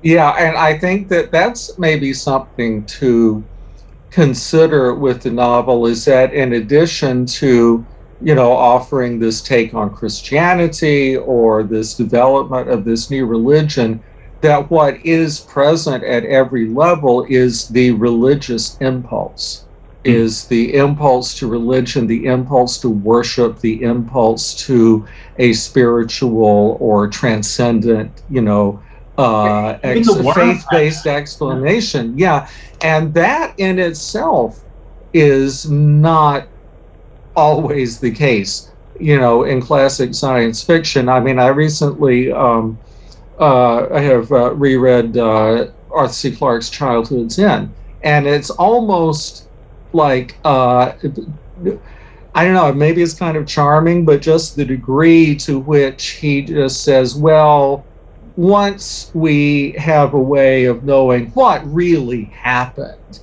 in history with the overlords, time machine, TV things, then that will obliterate religious faith. Yeah, religion will just go away. And I'm like, no. But I think that's something that Dick understood very deeply, and that Zelazny, I don't know how deep it was with him, but certainly he played with also understood. He played with it. Was another tool in the box. Yeah. It was another tool in the box.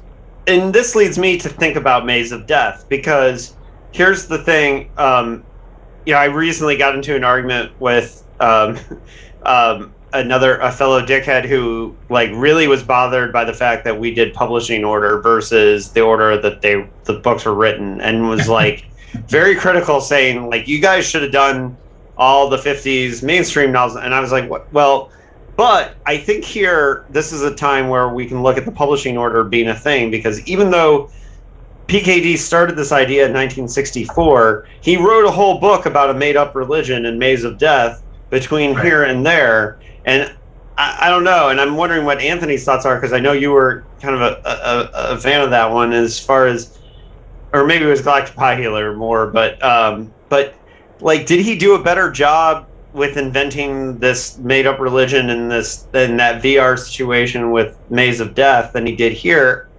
I don't know, but I kind of like, as far as like making up a religion, I like what he did here with Zelazny a little bit better, even though I think Maze of Death I might have liked more overall.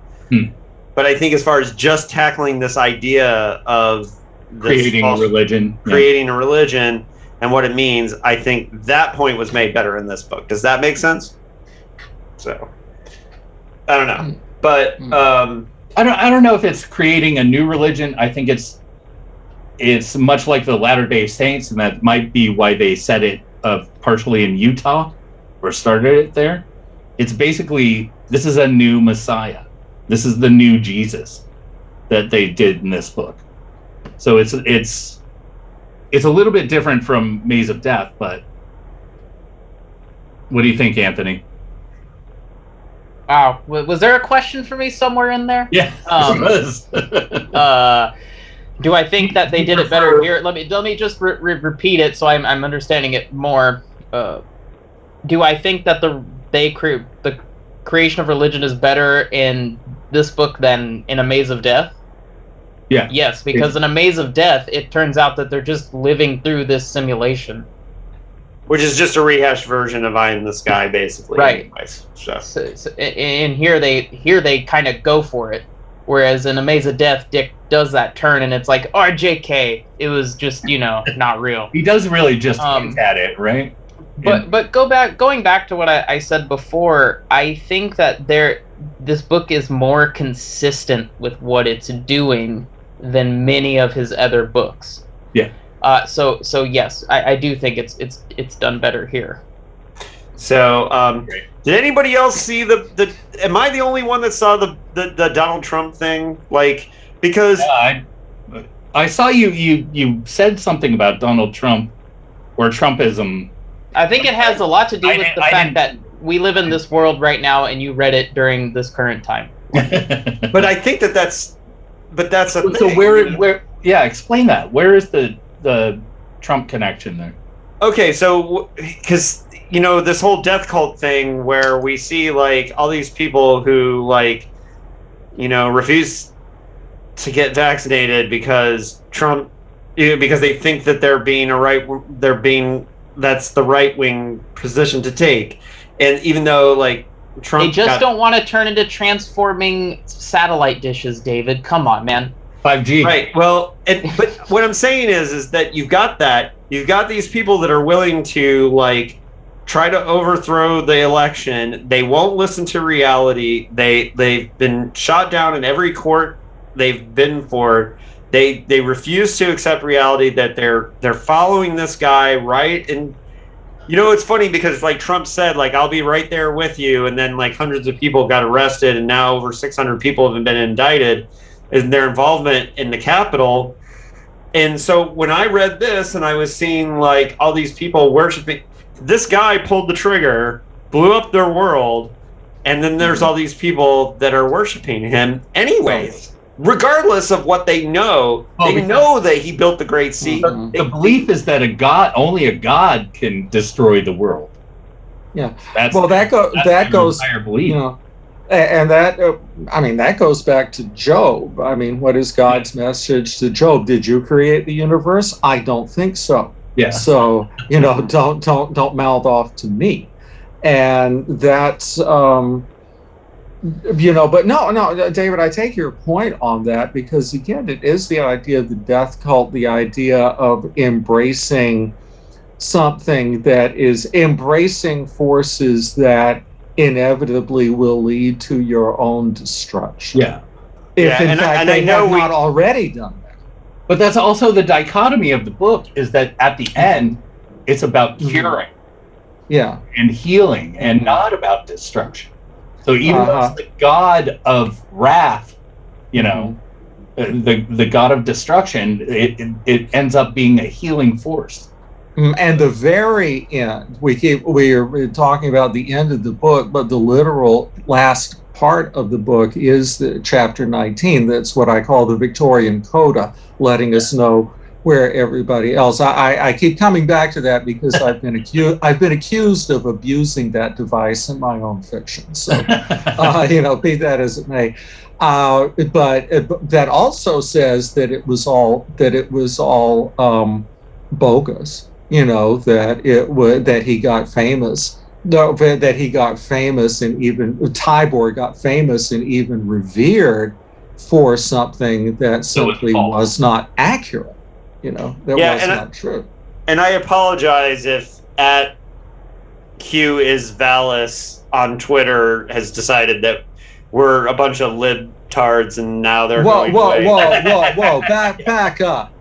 Q is Valis. I'm kidding. Okay. I was the thing is, see, this is the world we live in. Is that I immediately assumed there was, in fact, somebody online who was saying that. Yeah. Right. I also thought that too, though, because I'm conditioned to think that now. No, that was just a joke. But well, that's what you get for getting vaccinated. Right. Yeah. So, but I mean, obviously, my. But I think that's the difference, David. Is that Trump has no redeeming quality, and I don't think there is no redeeming quality in this guy. He ends up having a redeeming quality after death. So there's no redeeming quality in the incarnate Carlton. Yeah. But he can only have this redemptive episode as a or as Zelazny might put it, as a shade. As a girl even says, the sickness has been removed from you. Mm-hmm. So whatever was afflicting him is now removed, and he is pure, and that's why he is spirit like he is. I don't think you're wrong, David. I just don't think I saw it that way, mostly because I'm so used to these type of lines being drawn between, the destructive death cult villains and the people who are trying to build a more morally sound, respectful society, etc. And so, I just don't. I didn't really drop Trump in there because it just did. I just didn't. I'm used to this type of stuff in fiction now. You know what I mean? Yeah. Well, there was so many articles during the 2020 election about how Octavia Butler, and rightfully so, foresaw Trump and the Make America Great Again thing. Well, yeah. Rightfully so. But what I'm saying is I think this novel is equally looking at some of that kind of death cult thing. I think it's here in this novel as well. Oh, absolutely. It's funny you should say that. I just finished covering Parable of the Sower in a class, and so it's very much on my mind. And with that particular novel, it isn't as with Deus Irae, you can't really go through and check things off the way you can in a genuinely uncanny fashion with Parable of the Sower. I mean, the same being with Stand on Zanzibar. You look at John Brunner's Stand on Zanzibar, you can check off and be like, school shootings. Right. You can go through all the different things that book did. And I'm not saying this one is much more jumbled in its message, and it's right. And or it's Bug more Jack surreal. Barron. Or Bug Jack Barron. At least in terms of the landscape. But for people, that's Norman Spinrad's. Norman Spinrad's novel Bug Jack Barron, a signature intervention in my adolescent mind. That book quite an impact on me when I was reading it when I was too young to read it. Oh, well, we're Spinradders around here, so we appreciate we appreciate the reference. But that's the thing, is I'm not saying this is a one-to-one, like you can look at it. It's like as was said of William Gibson and Neuromancer. It's not like he understood anything about how computers work, but he seemed to have this uncanny understanding of what they felt like. Yeah. And I think this may be a similar thing here, that there's a sense of this impulse, all right, and the possible consequences of this impulse. Well, that's even if it clearly in there. I mean, with all the different religions, from the bugs and the lizards and all the different thing, you see that impulse everywhere. The worst impulse, the higher power impulse, whatever you want to And I'll also throw in from the Zelazny side is that Zelazny was never overtly political in his books, but, you know, particularly in the stuff he was writing in the 60s, whether it was Isle of the Dead or even Nine Princes in Amber, you can tell he's writing those books during the escalation of the Vietnam War. Okay. And there are these references to wars, distant wars in foreign lands, and young men being used as cannon fodder, and you know, all of that. So even in the Amber stories. Because there's one line where in the first Amber book, Nine Princes in Amber, the narrator Corwin of Amber is expressing some guilt when he's raising his armies from the Shadow Worlds to go after his brother who's usurped the throne, and he's feeling kind of guilty knowing that these guys are going to get slaughtered, and that, you know, it's he's like, well, I'm going to do this, but I feel bad about it, you know. So there's at least some acknowledgement about the horrors of war, and on one of the Shadow Worlds, the morality and of it, and it's just you know, you can historicize. I'm going to mute myself for 1 second. Sorry. Well, it's okay. As far as I just want to say too that I've looked at my list, and almost all like the different things without bringing them up specifically. We kind of touched on all the things that are in my notes, so we've gotten to a lot of them. Some of the, but I do want to ask you guys what you thought very specifically about, as far as the writing goes and the world building. I think the world building in this book is pretty good. And some examples that I had were, I thought the description of the bomb early on, page 13 of the Mariner edition, the fact that the radio station came out of Salt Lake, some little tiny details like that were really well done. And so I think in that sense, and then once we get to like all like the lizard farmers and the birds and the different things, I think that's where you really see the strength of two great sci-fi minds like working together is in some of these moments that really show some really cool inventiveness in the book, and that's something that I really did. Well, I'd like to talk about your definition of world building a little bit, because we understand that they're creating an environment, but it's not. I always use this example in Half-Blood Prince by J.K. Rowling, the Harry Potter book. She describes the cave that they go into for 8 pages. It's just a description of the cave. So when you're talking about world building, what exactly are you talking about? Well, see, I like subtler. Is you know, obviously overboard and unnecessary, but it still reads very quickly and is beautiful. But I will give you an example from page 84, but I like simpler world building. I like when it's not an info dump of pages at a time. But that's not necessarily, description is not necessarily info dump. I'm just saying. Okay, so on page 84, in another field, women weeded by hand, all moved slowly. Stupidly victims of hookworm from the soil, they were all barefoot. The children evidently hadn't picked it up yet, but they would soon. He gazed up at the clouded sky and gave thanks to the god of wrath for sparing him this. Trials of exceptional vividness lay on every hand. I thought that was great. Okay. Great subtle world building.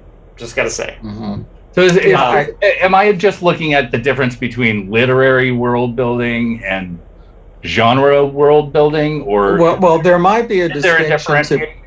There might be a distinction to be made between world building and landscape building. And the landscape of this book is fabulous. I mean, in every sense of the word. I agree that's one of the strengths of the book. If you're talking about a more comprehensive world building, what I would think of is, well, what's going on east of the Mississippi? How are things? How are things in New York? What's going on there? And they just understandably are concerned about that because they're focused on these characters in this place, and the landscape of the book I think is quite memorable, and also how the characters function within the landscape. But maybe a little bit, but not necessarily the structure of the world.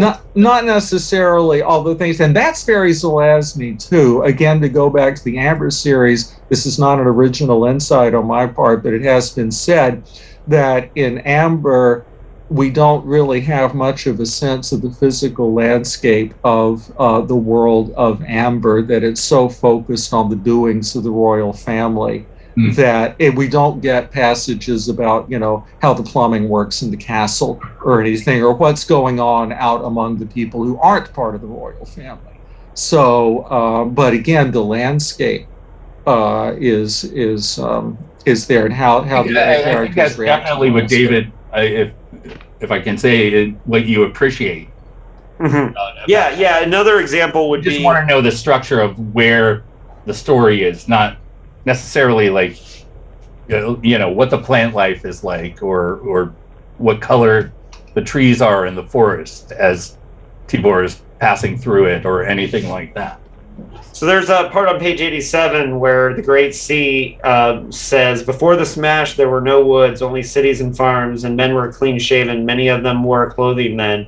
They were scientists. That was another scene of cool world building that I would highlight. And the lizards talking about worshiping dawn. It's like, it can seem like a joke, but it's something that adds to the world and makes it more vivid and more lived in.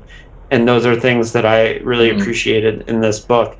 Yeah. I'm getting. When I say it's a running gag, I mean specifically the Volkswagen joke. But okay, so before we get into our final, the whole worship thing is very important to the book as well. So. Before we get into our final thoughts and how would we adapt this and all that, is there anything else I'm missing for themes or ideas that any of you wanted to talk about? That things that Brett? I was interested in the female characters, how they were depicted. That's a whole thing that is very complicated. But I was interested, in particular, in the. There's hardly any women at all in this book. There are it's sort of like. Yes, you talk about women in Deus Irae. Well, what women? I mean, they're not really. There is the boob that's described as chicken fat, which is like the grossest thing in the book. Okay, I can't unhear that. Page 54. I know. Page 54. It's there. Saw that burned on my eyeballs, but it's not just me being vegan and not liking that. No, it is not. It's awful. It is awful. It is awful. It's an unpleasant image. It is an unpleasant image, and I think that the distinction between Lorene and Alice, in particular, that Lorene is presented as being a smart and aware, and she's hip to what's going on, and of course Alice is in the other, in the other aspects of the book that's like, well. Awfully sorry you did that, guys. The way that her being mentally challenged is described, and all of that. There's a whole thing to be done with this book in terms of its representation of disability. Both with Tibor and with Alice. So I think that's something worth mentioning, and I also don't want to.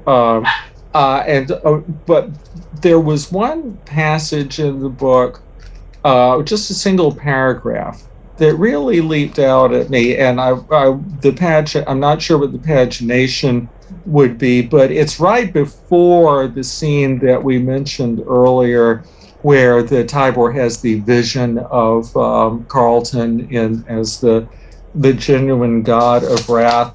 But it's where it's the paragraph that begins, he thought then of a thought which had buffeted him for years, a picture of a creature, some kind of fairly small furred animal, and the animal is selling things by the side of the road that nobody wants to buy. Right. And I thought, I just thought, oh, okay. That means something, doesn't it? Yeah. It's very PKD too. Very PKD. I love that paragraph. That's my favorite, probably my favorite. If you to pull out just a single paragraph from this book, I'm all about that. Well, I'd like to think about discuss the lie at the end. Like, is that the Judas moment that we're supposed to be seeing? Is that while Pete knows that the God is real, he sees the God be martyred, or and then creates the lie that becomes the truth. Is that? I mean, how are we supposed to look at that? I mean, that's the overall question. I mean, I have my own interpretation, but I'd like to know how you guys think that is supposed to be viewed. I think the Judas connection is a strong one, and it makes sense. They're trying to make analogies about Christianity. That would make sense to me. Yeah. But they're both kind of, both of those characters kind of share that Judas role. One is the actual killer. Mm-hmm. One is the lie that creates the death. Yeah, and I didn't think about it as clearly about who's what apostle and all that until you started talking about it, and then I was like, okay, I see that. And that's the cool thing about this book is that, like many of these books, they're ones that, look, we've talked about how I've a lot of times grade up my star ratings when I go back the second time and look through a book, and in fairness, there's the I just finished reading it the first time, and then there's the I thought about it for a couple days rating. Sure. And this is one that definitely I thought more about, especially because I knew. And look, would I do that if I wasn't planning on talking about it for 2 hours on a podcast? Probably not. No, but I think that's a really important point, and it touches on what, from my perspective, is really is one noteworthy thing about this book is that you said that Dick was talking about it's flying off the shelves in Portland, but there isn't any getting around the fact that this book was poorly received by critics. I mean, when I was looking for things, I mean, both people who were that I found for my book, and then a couple of things I encountered in doing a little poking around before our conversation. There seemed to be a consensus is that this does not represent the best of either of these writers, and it's kind of a hot mess, and it's uneven. It doesn't really work. I mean, people had too high expectations. Yeah, I think that's true. But what you're saying, they're like, David, this genius and this genius are coming together, so it's going to be crazy. Right. I think that, and maybe that's a result of a reviewer reading a book once. Maybe this is a kind of book that you have to come back to and look at again and reconsider. Because again, people saw these two names on the cover. Right. They thought this genius and this genius working together. They didn't think one genius couldn't fucking finish it, and then the other genius said, "Let me give it a crack." Yeah, right. Now, you tell me, was the Ganymede takeover published before this? So It was not the first collaboration for Philip K. Dick. It was, I'm pretty sure, the first collaborative novel that Zelazny published. He did a lot more after that. but I think you're right. I think expectations were high. Two geniuses walk in a room, one great book walks out, and then they say, well, what's up? What is this? You know, we can't do it. But I freely admit that I found things in the book reading it this time that I did not originally. Anthony, do you have any final thoughts on what happens in the story of Deus Irae? Irae? No. Okay. So let's get into Any thoughts? Well, Nope. do you want my final thoughts, or do you want is there? Well, you there can one and start. the You same? can start off our rating and final thoughts. Yeah, go for Yeah, it. so I can go first. I think I'm gonna have to rate this book in two different ways. I want to look at it from a collaborative standpoint, and through that lens, I think they did all right. None of it seemed like, oh, this is definitely a PKD part, or oh, this is the other guy who I obviously haven't read any of his standalone books, so I can't really pinpoint exactly who did what. But having collaborated now with a few authors, I think they did. I don't think it's as much of a hot mess as maybe the critics panned it out to be. I thought, like I said a million times already, I thought it was fairly consistent to me. And as a collaborative effort, I thought they did okay. For me personally, I don't really find books about religion all that interesting. I tend to start reading a book that has a lot of religious backdrop to it, and I'm just not interested. It's just not for me. Well, you have some books to look forward to here with the end of PKD's career. My point being, if I have in the past, which I have, because I love A Canticle for Leibowitz, which is very obviously a religious about book, religion, yeah, and about religion. And I love Paul Schrader's First Reformed, obviously very much about religion. But this one just felt kind of flat and shallow to me in that regard. So I would give it as a whole a 3 out of 5. It's fine. It's not a book I'll revisit. 3 what? 3 out of 5. 3 what? 3 what? Oh, gee. 3 incompletes out of 5. God. All right, I'll take that one. Yeah, well, we have the same rating. I have 3 out of 5 lizard farmers. And I almost upped it to 4 after my second reading of it, but I think somewhere in the, I think it's good, not super great. I definitely think it's a book that stands to deeper evaluation than the surface, and that there's more going on, and that I'll probably write about it more in the future.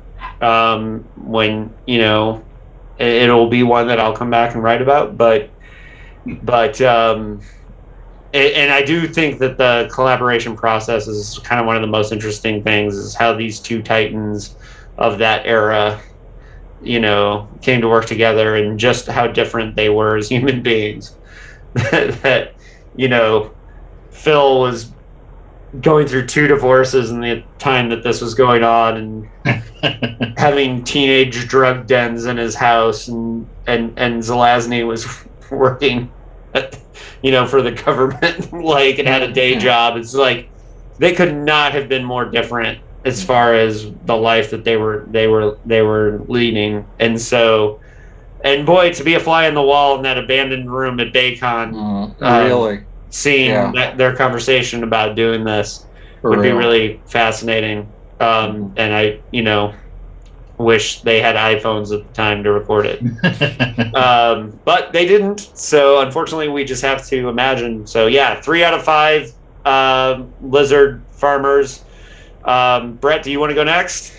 I'm always reluctant to put those sort of quantitative ratings on books, but if we're doing that, I would say 3 out of 5 cows is what I will. We know we didn't talk about the cows, but No, we did not. Which is weird because they're pulling the wagon the whole time. They're pulling the wagon the whole time.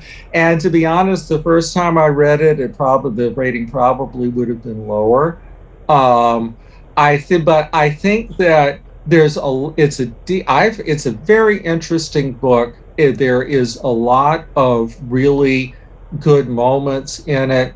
While I may, after rereading it and certainly after a conversation, this is all raising my estimation of the book. I don't think the critics of the day were completely wrong, though. Part of me thinks that it would have benefited if one or the other of them had gone back and done a rewrite from start to finish, a final pass through this, because it does seem often disjointed. I know that the digressions that we talked about, I mean, look, what I just cited is my favorite paragraph in the book is an interior monologue digression, right? And that's what Dick did. And that's part of the pleasures of the text, as the saying goes. But I really would have liked it if one or the other of them, and in pragmatic terms, it probably would have been Zelazny if he had had the time to do it, is to go back in and do a final pass and just make it a little bit. The adjective I used in my brief mention of it in my book was gnarled. And I think that there is a gnarled feeling to it, and I think that's part of what demands a second reading if you're going to get out of it everything that is there. Mm-hmm. Langhorne. All right, so I'm going to give it the highest honor here of all four of us. That is a rare thing. I give this one 3.5 merches. Because to me, I mean, I'm absolutely the opposite of Anthony on this, is that I love religious stories. I've always enjoyed, first of all, I'm an atheist, so I'm not a big fan of religion in the real world. But I've read all the religious texts, not all, but most. And I love stories about religion and its growth, its change, and I'd love to see this story about creating sort of a new branch of Christianity in a fundamentally different way. To me, that was interesting to read. I love the religious polemics of the first 40 pages or whatever it is. The journey was interesting with all the different mutated characters and species, and obviously that worm had a big effect on me. It was a giant worm, poisonous worm that was insane. I mean, to me, that was incredible. That was an incredible character, and I saw it so vividly in my mind. I was thinking earthworm, like big pink earthworm that could just bite your head off if it wanted to. Oh my god! And I enjoyed, I enjoyed all those aspects, and the things that drag it down are fairly obvious. I mean, it doesn't go deep enough. It doesn't go hard enough. You have this blasted out world. Go deeper. Go harder. But you can only say that after something's been written, right? You can't be. It's hard to know how hard you need to go until you've already done the thing and it's out. So I agree that the critics are probably a little bit correct in saying that it wasn't a good representation of either one of their works, but as a conglomeration, I thought it was fantastic. So that's my review. All right, so how would we do this as a film?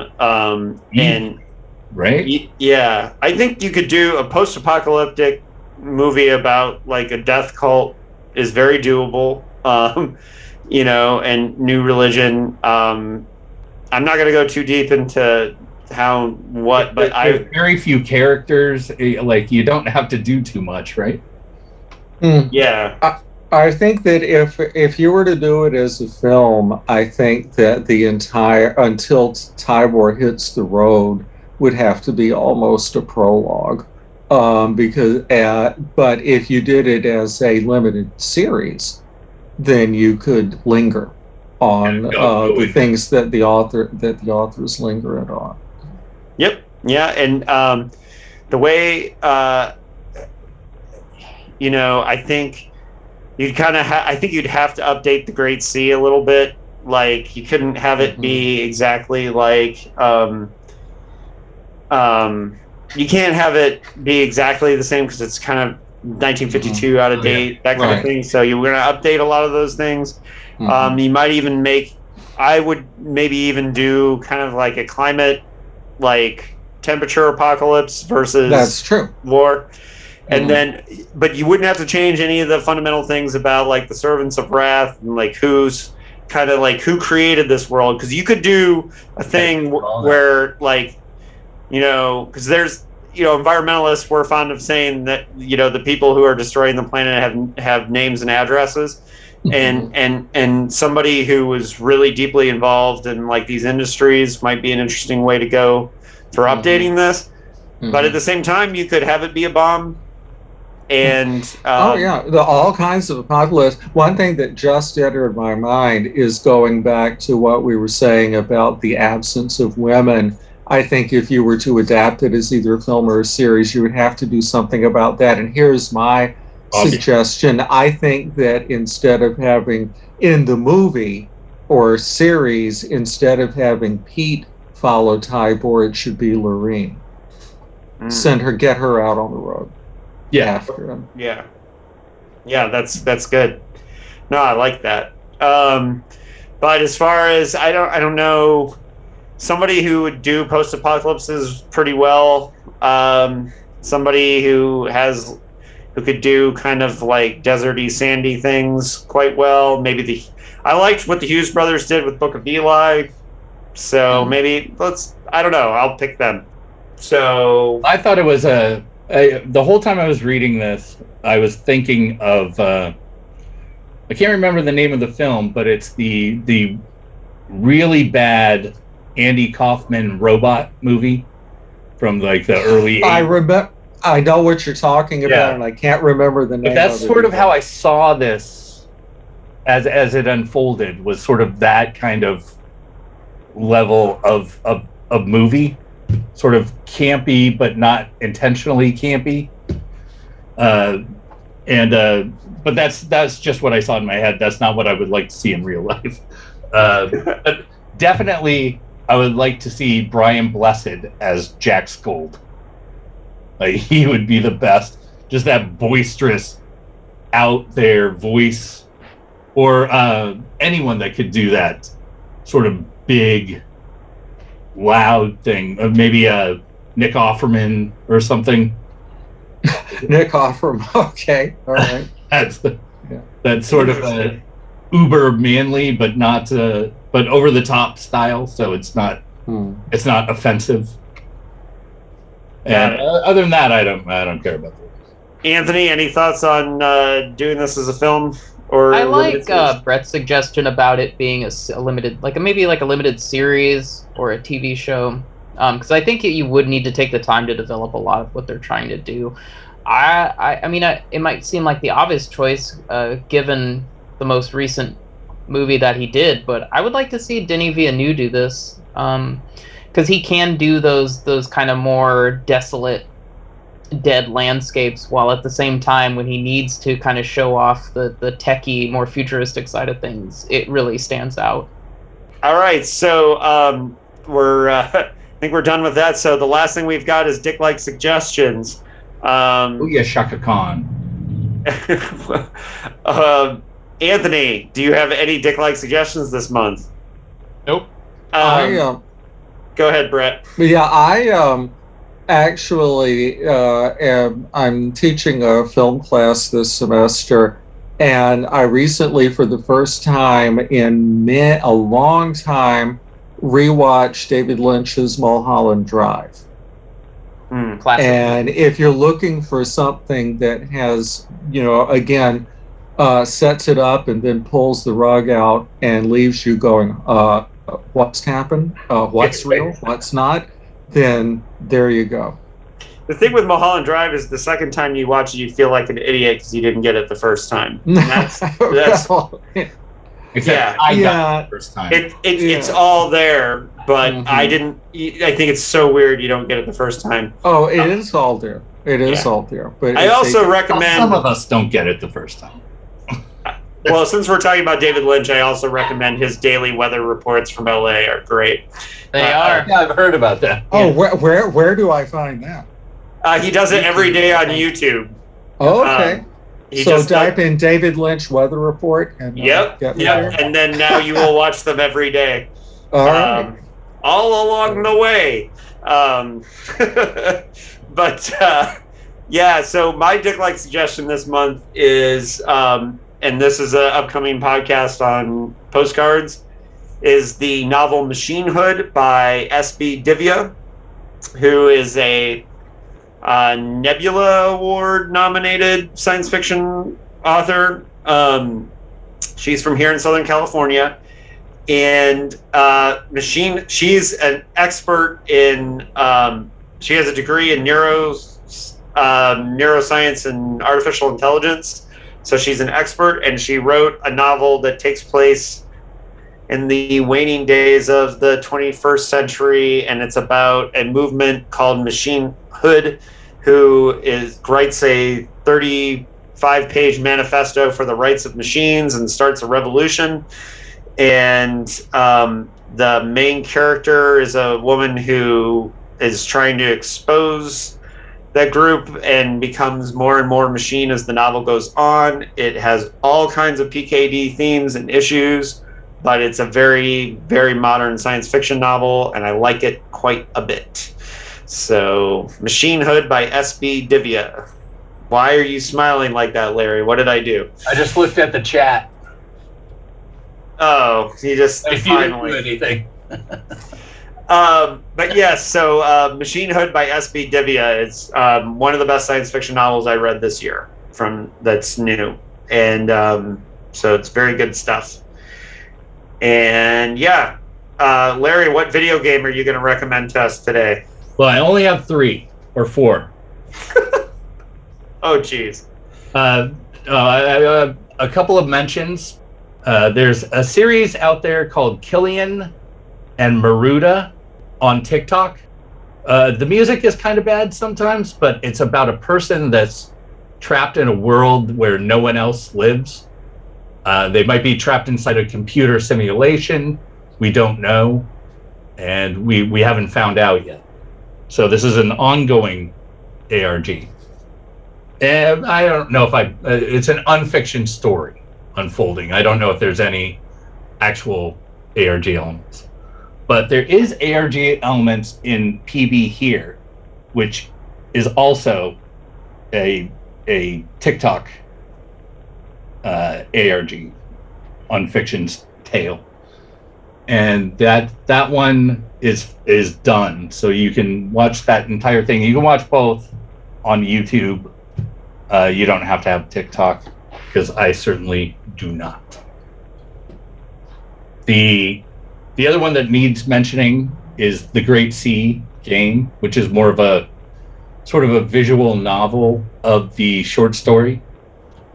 You can find that on Steam. It's the story. And that's that.